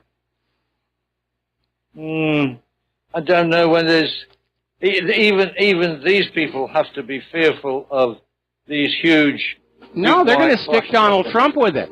Just like they're sticking with the crashing economy. They're going to start this war with Russia, and then they're going to retire to wherever they're going to retire to. Oh, it'll be a great laugh. We gave Donald Trump World War III. Thank you for the phone call, John. Got to take a break for commercials, and we'll be right back. Aloha, America. Welcome back to the show. And before we go back to the phones here, a couple of stories coming on. First of all, I want to go back to that Pentagon admitting it wasted $125 billion just filling up offices with bodies so Congress wouldn't cut their budget. That waste, that Pentagon's admitted waste, is twice Russia's entire military budget. Russia spends 1/8 the amount the U.S. does on weapons of war, and yet we're being told by the corporate media that Russia represents an existential threat to the United States. We're getting more confirmation about that story. Apparently, it's all over Twitter now. The rebel commander in Aleppo say that they have agreed to withdraw from Aleppo following talks between people in Turkey and the United Nations. Apparently, they're being given a safe conduct conduit to leave completely. So it looks like Aleppo is back in the hands of the Syrian government, and I imagine there's a great wailing and gnashing of teeth over in the White House and the State Department. All right, we're going to take a phone call. Dustin in New Jersey. Aloha. Welcome to the show. What's on your mind? Bomb them. Bomb them when they leave, Mike. You have to bomb them, because if they'll come back in another spot. It's like whack-a-mole. You got to bomb them. I don't care what. The UN is a disgrace. It's just another, like the World Bank and the IMF, they're just another patsy. You know what I mean? At this point, bomb these people. When they leave, Gatling gun them all. I know it's sick to say, but they got to be killed, Mike, because they're going to come back. They're going to come back in another part of Syria or another part of another country like Iraq. They got to be getting rid of. You got to send a message to them, man. You know, it's just, well, the other side of that argument is that when you have vast amounts of money to hire mercenaries, there are always going to be more mercenaries available, and that even if something unfortunate were to happen to the retreating rebels, those who create these wars are always going to find more bodies to pick up those guns. And that's just a sad reflection on the state of humanity. Hey, Mike, I want to switch gears. I really want to talk about John Barbados. He's wrong. Cynthia McKinney's great, but he's wrong. She wouldn't do anything. Trump could bring in Jesus Christ, Gandhi, and Martin Luther King, and they would still call them a racist, a homo. This is not about Trump people. This is about globalism. It's about neoliberalism. It's a cult. They'll follow Hillary off a cliff, a percentage of these people. Not just Angela Merkel to follow off a cliff. They'll follow Francois Hollande off a cliff. It's idol. These people are ideologues. When are people going to understand that? These people are, they're never going to, their minds are never going to be changed. No, they're fanatics. They've got this vision of a one world government, and they're not going to let go of it because, as a class of human being or subhuman being, as the case may be, politicians can never admit that they were wrong about anything at all. Can you hold me over? I'm going to hold you over the station break. We'll be right back. And aloha, America. Welcome back to our show, hour number 3. The phone lines are open, 800-313-9443, and we're talking with Dustin in New Jersey. And you had one more comment for us. People know how dangerous these people are. They don't have a problem with killing anybody around the world and even here. If you look at the people beating Trump people up, they don't come out and say anything against that. They don't have a problem with arming terrorists. They don't have a problem with overthrowing governments. They don't have people need to realize these people are very dangerous. This is not, we're not in a funny... They are. History. And I don't care what they call themselves.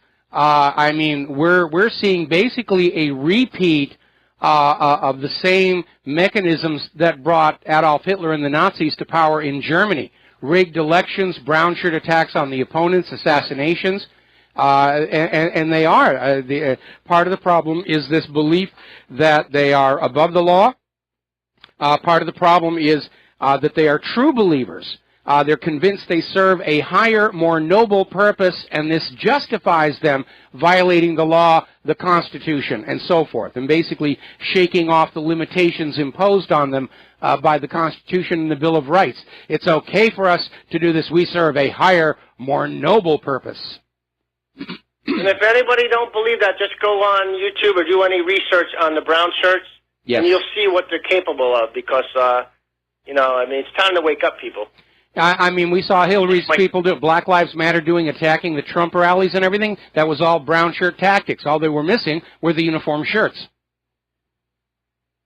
Yep. All right, thanks a lot, Mike. All right, thanks an awful lot. We're going to switch over to Glenn in Philadelphia. Aloha, welcome to the show. What's on your mind?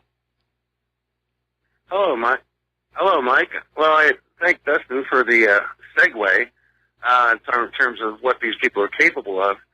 I don't like some of the stuff that I'm hearing in the news these days.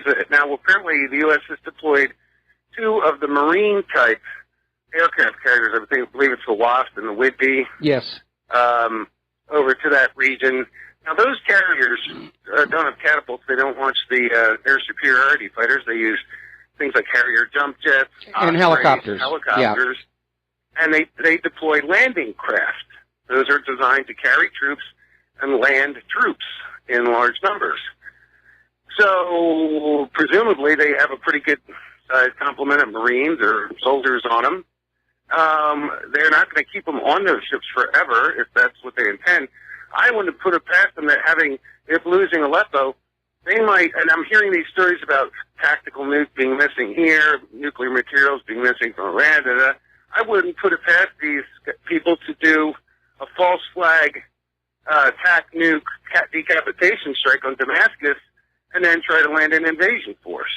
Well, they might do the false flag somewhere else and say, see, it proves Assad had weapons of mass destruction, horror of horrors. But you're right. The U.S. has the assets in position where they could just do a decapitation strike into Damascus, take out Assad and say, well, it's over and done with. It's easier to get forgiveness than permission. And, that's that, on to Iran. Yep, because that's what those carriers are designed to do. They open up and the landing craft float out and they go out and establish a beachhead. So I actually got to tour one of those once, and yeah, it's basically an invasion force in a single box, they have these huge internal bays where they have I think 6 or 8 of these landing craft that are already preloaded with tanks and guns and everything. It's an instant war kit is what it is.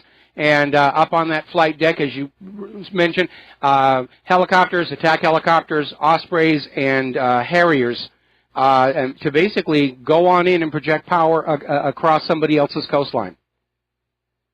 Yep, yep. And they're not going to keep those floating around there for 4 or 5 months doing nothing.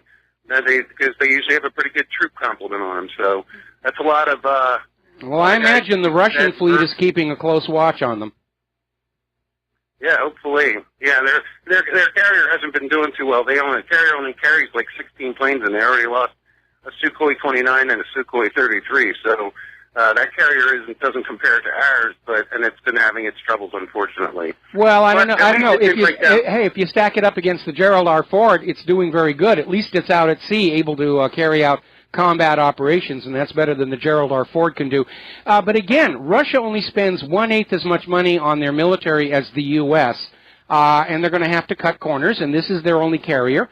But if you actually were to go and look at the record, you'd be amazed how many aircraft are lost off of U.S. carriers for one reason and the other. It's almost like a disposable commodity. I mean, we look at something like a carrier jet, and it's $30-40 million, and we think of it as a single precious item. But they do lose a lot of them. In fact, you can go to YouTube and find all these videos of bad landings on U.S. aircraft carriers. They'll come on in too low. They'll do what's called a ramp strike, or they'll miss the wire and go off the far end, and they haven't spun up the engine, and you'll see the pilots having to eject. The U.S. losses off of carriers, even in peacetime, are actually pretty significant. But, those taxpayers, they've got lots of money. They'll buy us a new airplane. Right. And if the Russians have mid-air refueling capability, they can bring in other planes to replace ones that have been lost. Oh, they do have mid-air refueling capability, and they also have those long-range bombers that can now stage out of Iran. The backfires and the new updated Bear, and those have got some really, really long legs. Plus, during the Syrian situation, Russia demonstrated they have long-range tactical missiles. They're not nuclear, they're conventional. I suppose they could be nuclear, that are able to hit their targets accurately from thousands of miles away. So I think, I hope that the White House isn't going to do something stupid, but you never really know, because Obama's in the last few days of his office, and he might just say, the heck with it. Let's start a war with Russia. I'm not the one who's going to have to deal with it. Okay, Glenn? Yeah, exactly. All right, Mike, take care. All right, thanks an awful lot. We're going to do a quick shout-out to our on-air affiliates who are rejoining our network right now. We're going to take one more phone call and get back to the news. Dorothy in Pennsylvania, aloha. Welcome to the show. What's on your mind? Aloha. It's more of a philosophical question, but at what age do you think teenagers, children, should become politically aware? Well, let me tell you the backstory. I had children. And my father, as a small boy, survived German concentration camp. He survived typhoid. He's still alive. He works in the United States. He became a citizen when I was 10. We were learning both the United States government at the same time. He used to come in and ask me how to pronounce things. My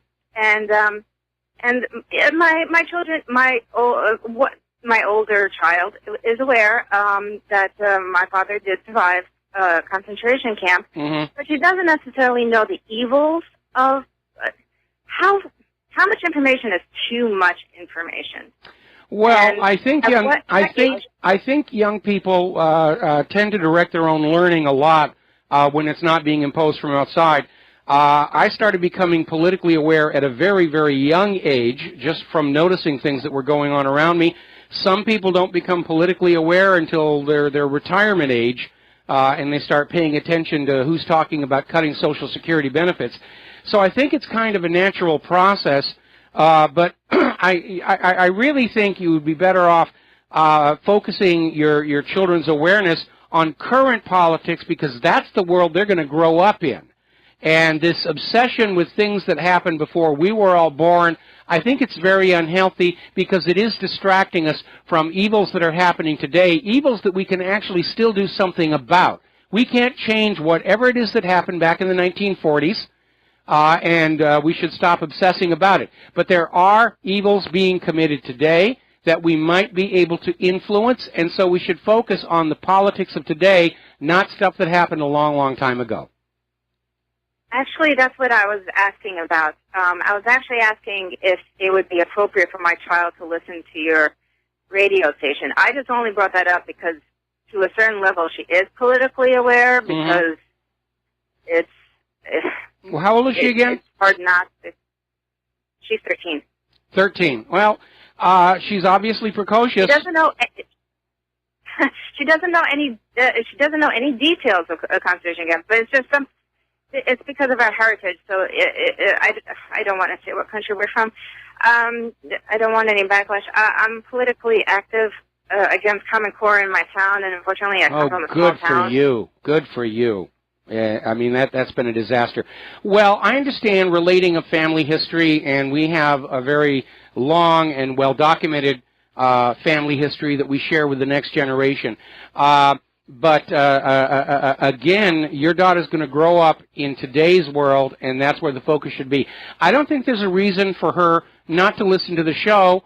She may not find it all that interesting. You might want to put her on to some of the articles that are at the top of the main page of my website, like the ClimateGate page and various other things, and just sort of get her used to the idea that maybe what she sees on TV isn't necessarily always the truth, and that's kind of the starting point of weaning people away from that blue pill on that TV set.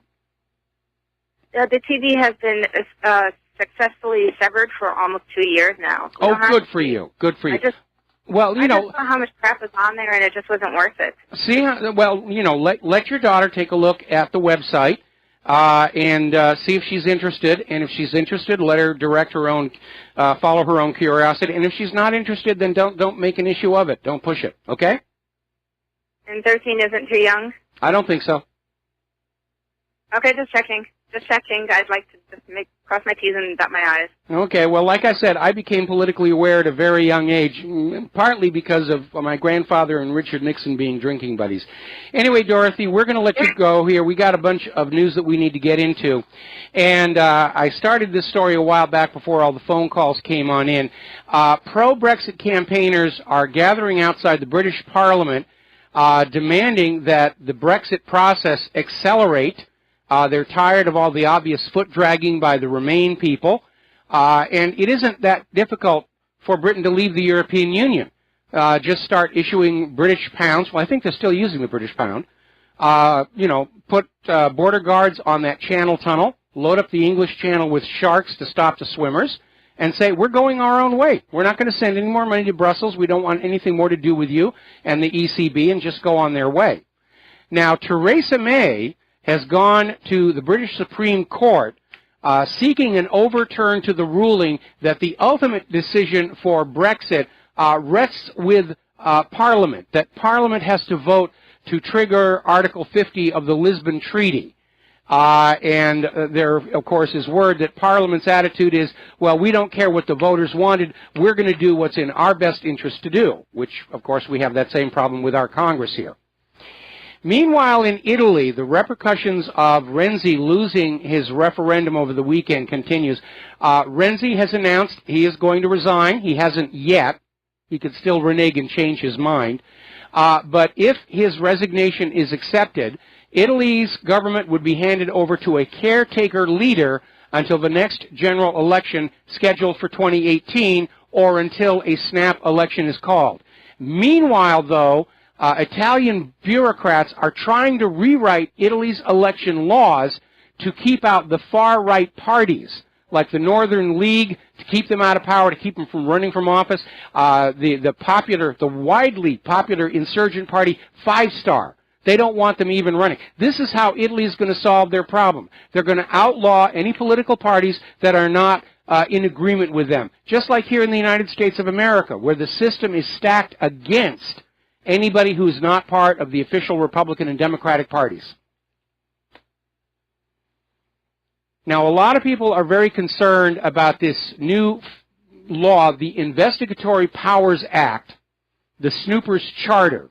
And one of the problems that are in there is that it is now up to the British government to volunteer the truth to their victims if the state thinks it's abused the secret powers. It's kind of like kids being allowed to mark their own homework in school. But basically, this opens up a venue where the government could effectively lie in court to convict somebody, and the defendant would not have a fair trial because he cannot review or question the truth of the evidence against him if the government decides it must be withheld. That's a dangerous situation. Now, over at George Washington University, they've had a walkout to demand a sanctuary campus to protect illegal immigrant students. And again, harboring illegal immigrants is a felony that can carry up to 10 years in prison. Just something those students might want to think about. And then they have undercut their original agenda by demanding that the George Washington University also be a sanctuary from student loan debt and a sanctuary from underage drinking laws. And some students are even saying it should be a sanctuary on final exams because of the stress that exams cause. I mean, this is just ridiculous. And it only cost them $60,000 in student loan debt to be on a college campus where absolutely nothing is happening that will certainly challenge their cherished liberal buttercup snowflake pansy beliefs, as it were. And not too surprisingly, the academic performance of America's young people continues to decline. Thanks to universities that are rigidly enforcing the status quo and indoctrination into beliefs like human-caused global warming. And the latest math scores continue to decline for Americans. There was that article we talked about a while back where America's millennial generation, in terms of actually being a workforce to support our economy, they're virtually useless. They're all graduating as art history majors. You actually can't get a job as an art history expert other than to be a college professor teaching art history to students. And you can see there's not going to be too many of those.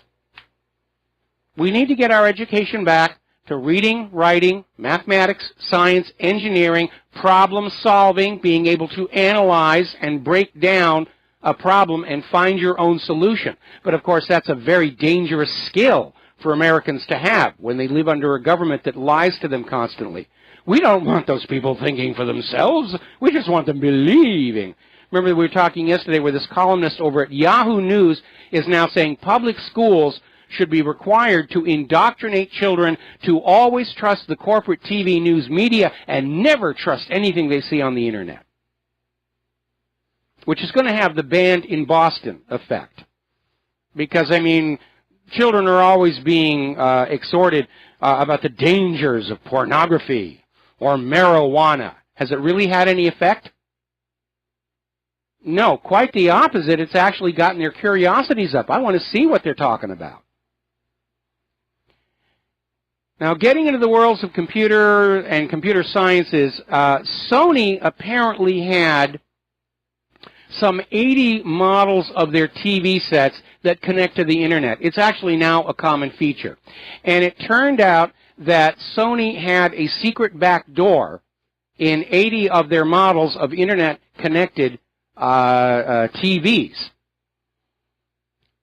And because these smart TVs and other Internet of Things appliances are now becoming the hunting ground of various botnets for denial of service attacks, Sony has issued a firmware update that shuts down the secret back door so that their TV sets cannot be used as hubs to send out denial of service attacks. I think it was a very smart thing of them to do, because they really didn't need a backdoor into the TV itself if everything can be fixed with a firmware update. But it was probably one of those ideas that sounded really good. Well, we'll leave a backdoor in there just in case we have to get on in and change something.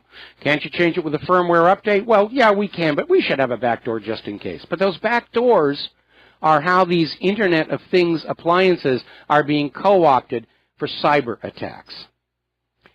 Now, as you know, it's the Christmas shopping season. Huzzah, huzzah, huzzah. I got to get out Tom Lehrer's Christmas Time is Here song. And there is a new toy out called the My Friend Kayla doll. And it has a partner called the IQ Intelligent Robot.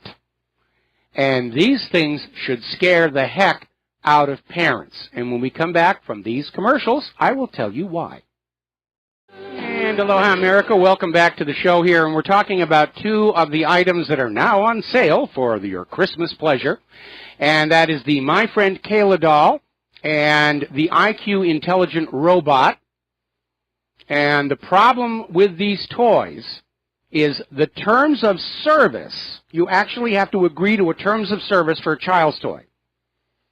And it allows them to record everything they hear and send that information back to Nuance Communications, which is a voice recognition software company that supplied the underlying technology behind the toys, but it also does work as a defense contractor. In other words, these dolls are spying on your kids for a defense contractor. And apparently consumer groups have already filed a complaint with the Federal Trade Commission over these items. And certainly they are not something I would ever consider for any of my children if I were lucky enough to have them, nor would I buy them for anybody else's kid. If the children want to talk to the parents. Don't talk to a doll that's working for a defense contractor.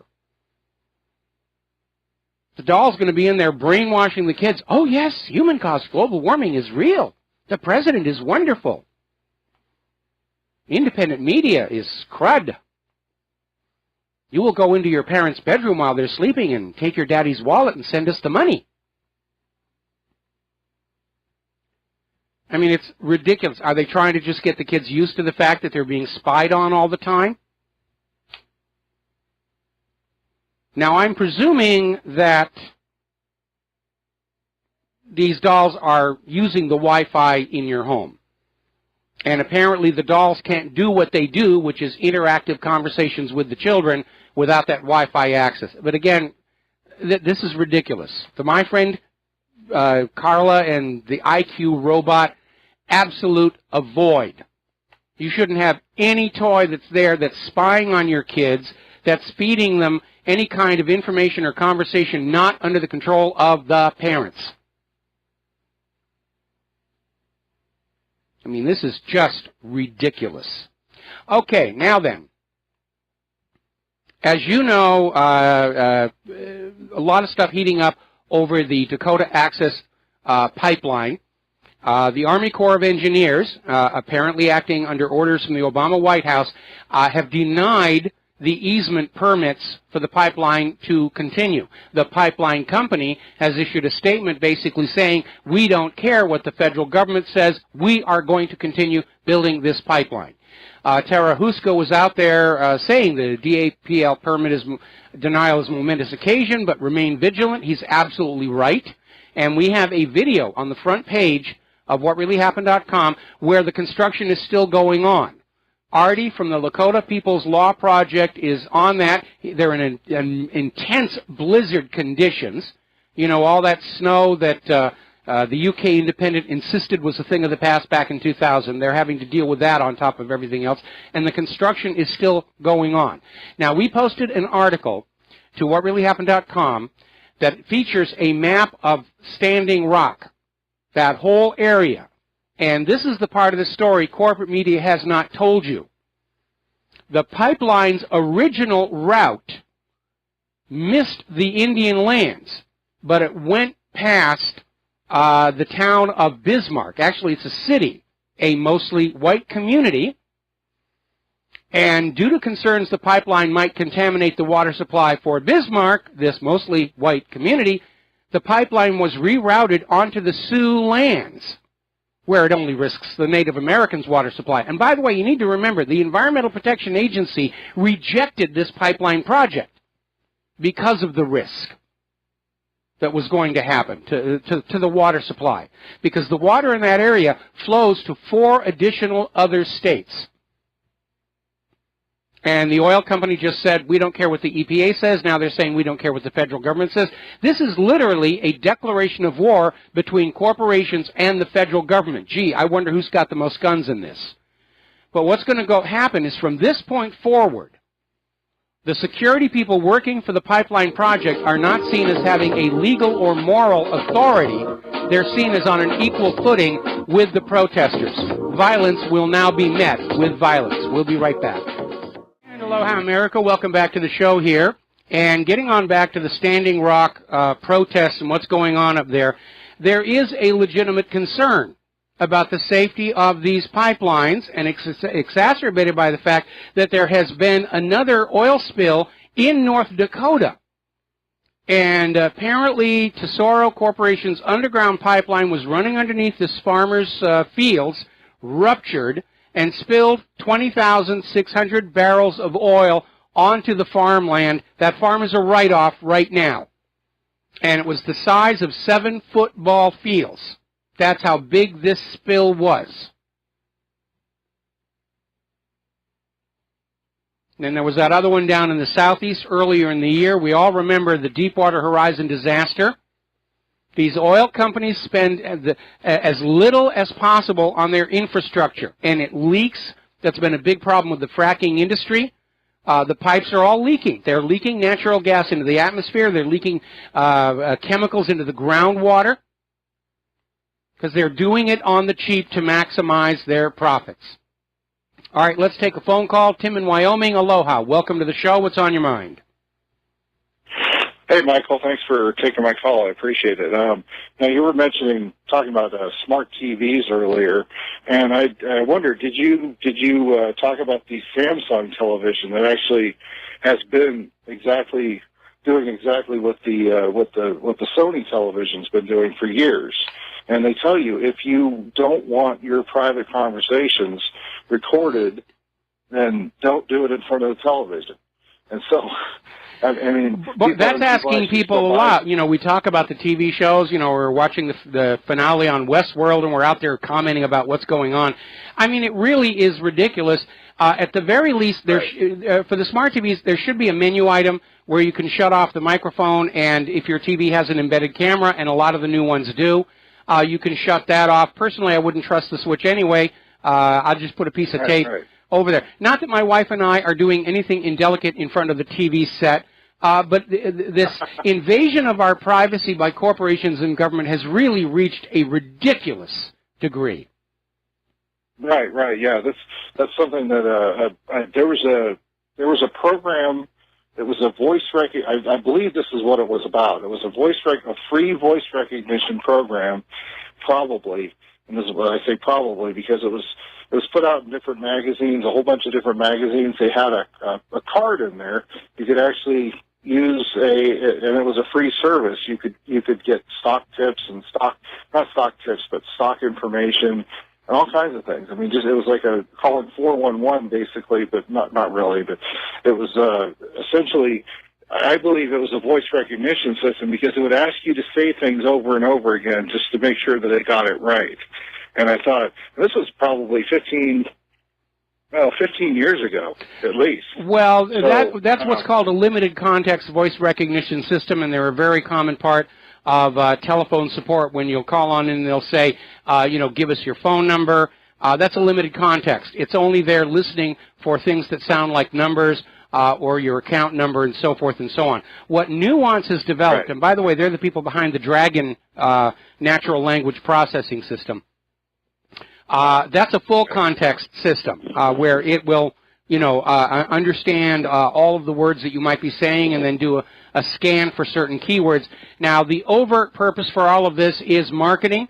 They want to find out if you're really enjoying the TV show. They want to find out if you're paying attention to the TV commercials and what you think about the products. But obviously, the potential for abuse by intrusive government agencies cannot be ignored in all of this.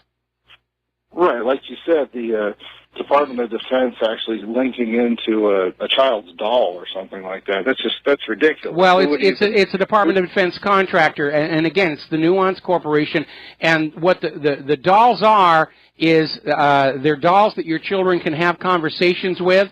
And the danger there is twofold. First of all, everything the child is saying is being sent to Nuance, and who knows what they're doing with it. And of course, they're going to be sending things back to your child outside the earshot and control of the parent. And it could be as benign as saying, well, you know, we're going to have the little friend, we're going to have the dog that goes with the talking thing, and you want to tell your parents, you know, to buy that. Or even in an election year, they could be saying, oh, I really like Hillary Clinton, and you should tell your parents how much you love Hillary Clinton. I mean, the potential for abuse is there. No way would I ever get that for any child I cared about.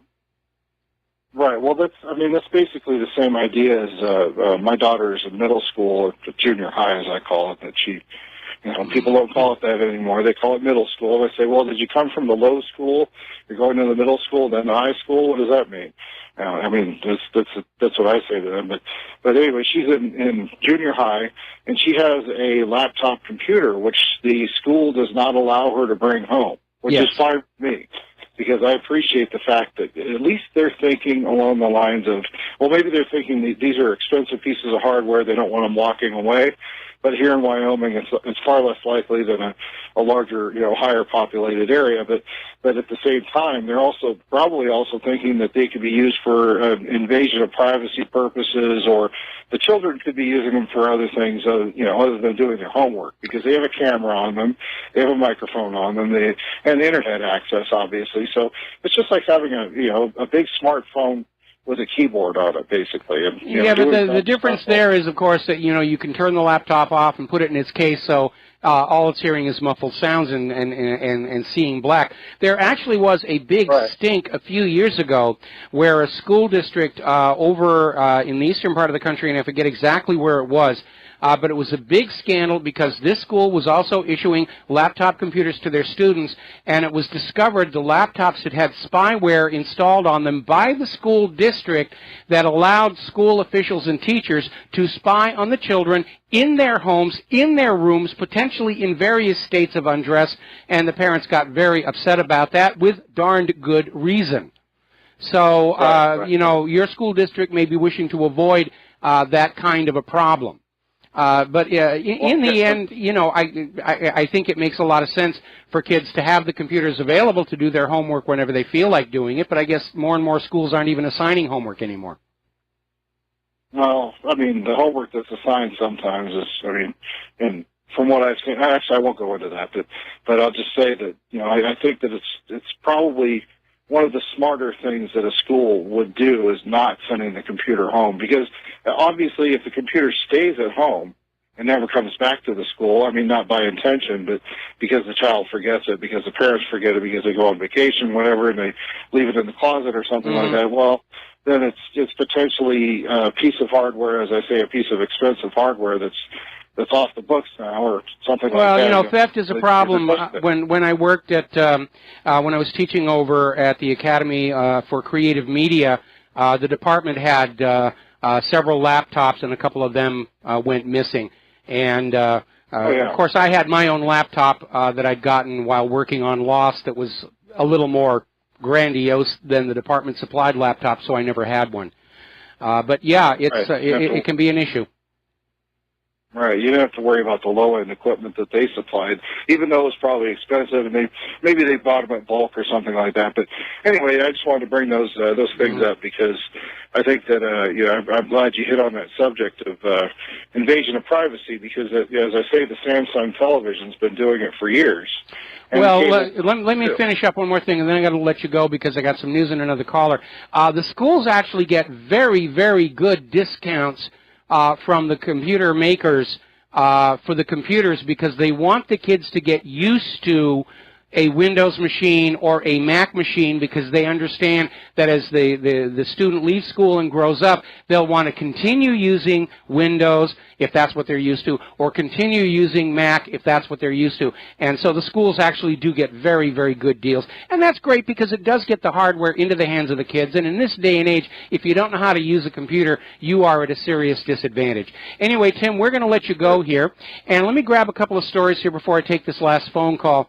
Now, Alaska Airlines has had to cancel dozens of flights from the SeaTac airport because of winter weather. They're getting hammered really hard. The Old Farmer's Almanac was absolutely right. Winter's arriving late, but it's very, very hard indeed.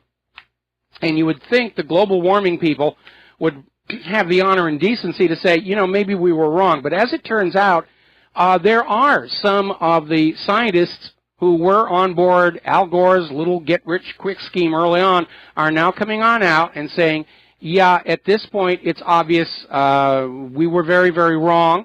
And that's in combination with Lord Monckton is out there on the speaking tour about the global warming hoax.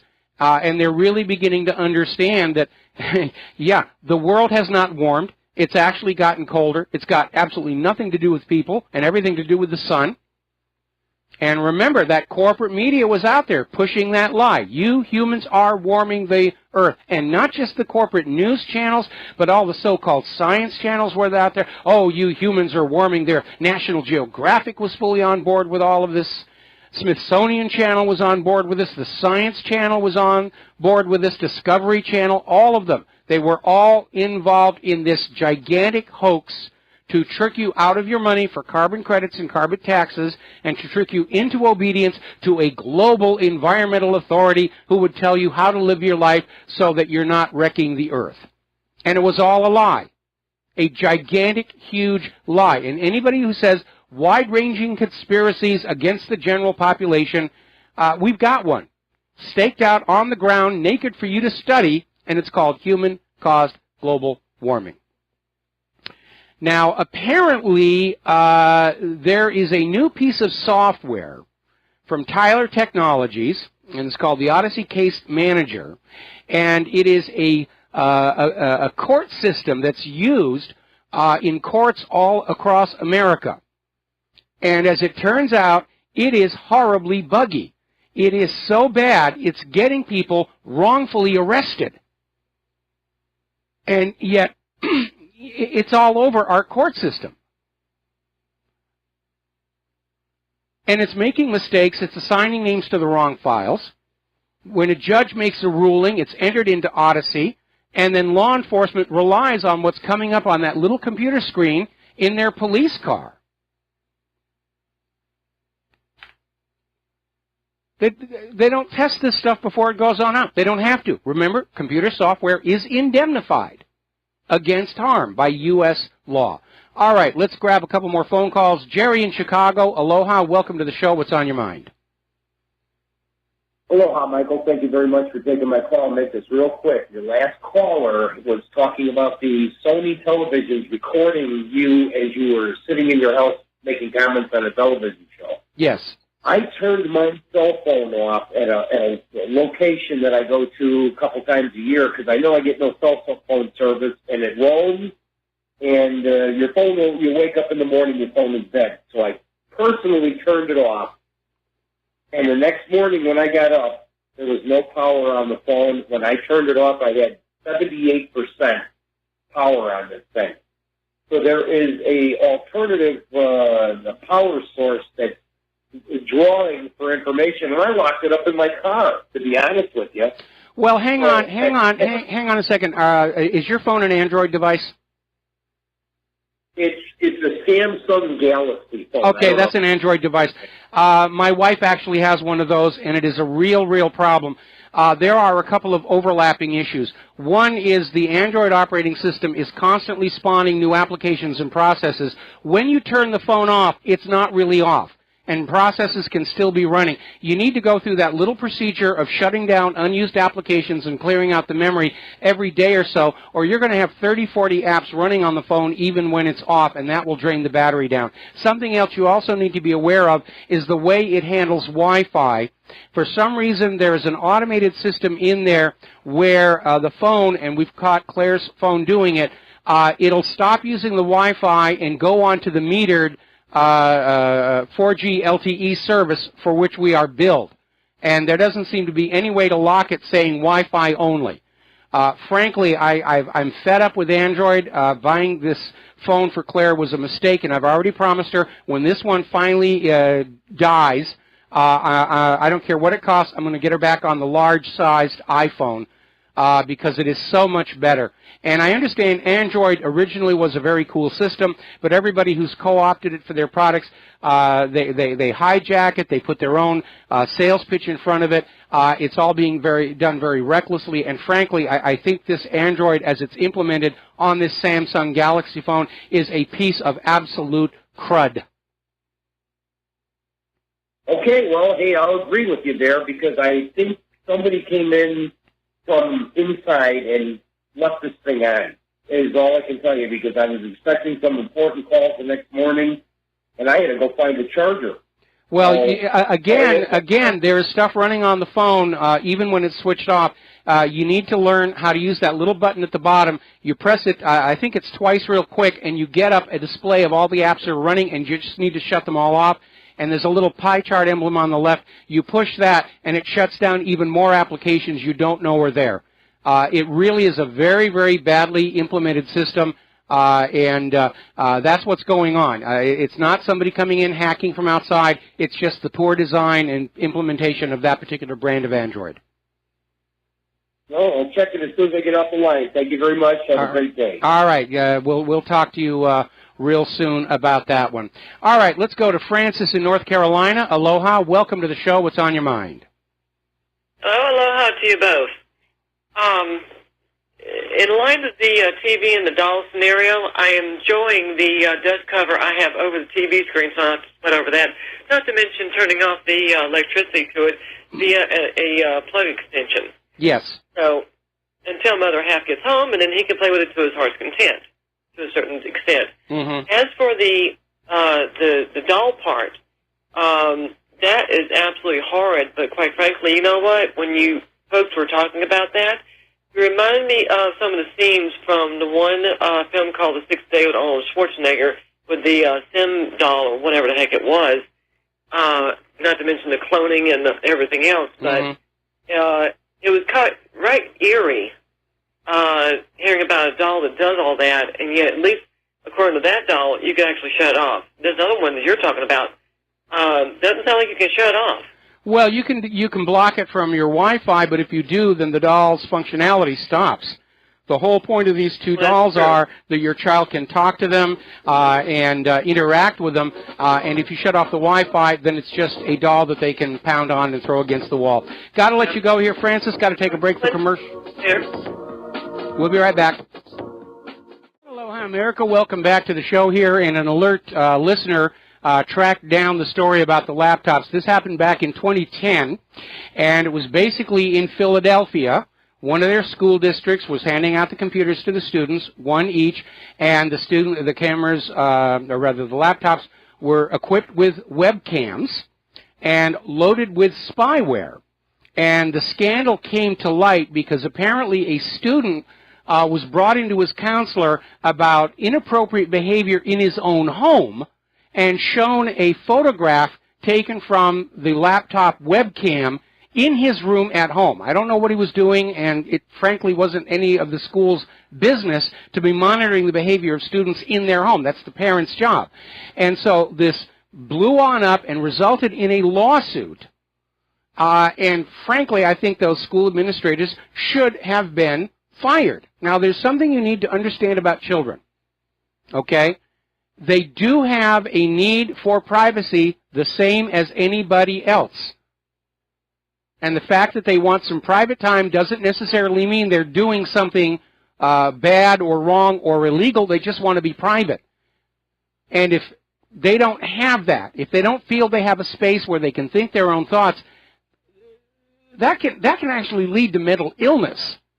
Remember that whole thing where these postal workers started carrying out mass shootings, and it led to the slang phrase going postal? That was actually caused by the post office bringing in all these efficiency experts who were constantly spying on the postal workers and just trying to find little ways they could work better and just real nitpicky, turn your wrist this way rather than this way when you fling the mail into the box, and it just drove them all crazy. The authority of the teachers and officials at a school ends at the school ground borders. Period. End of discussion. These parents had a right to be outraged, and they had a right to sue. We have an inherent, inalienable right to privacy. It's mentioned in that Fourth Amendment, even though the government likes to pretend they're not bound by it.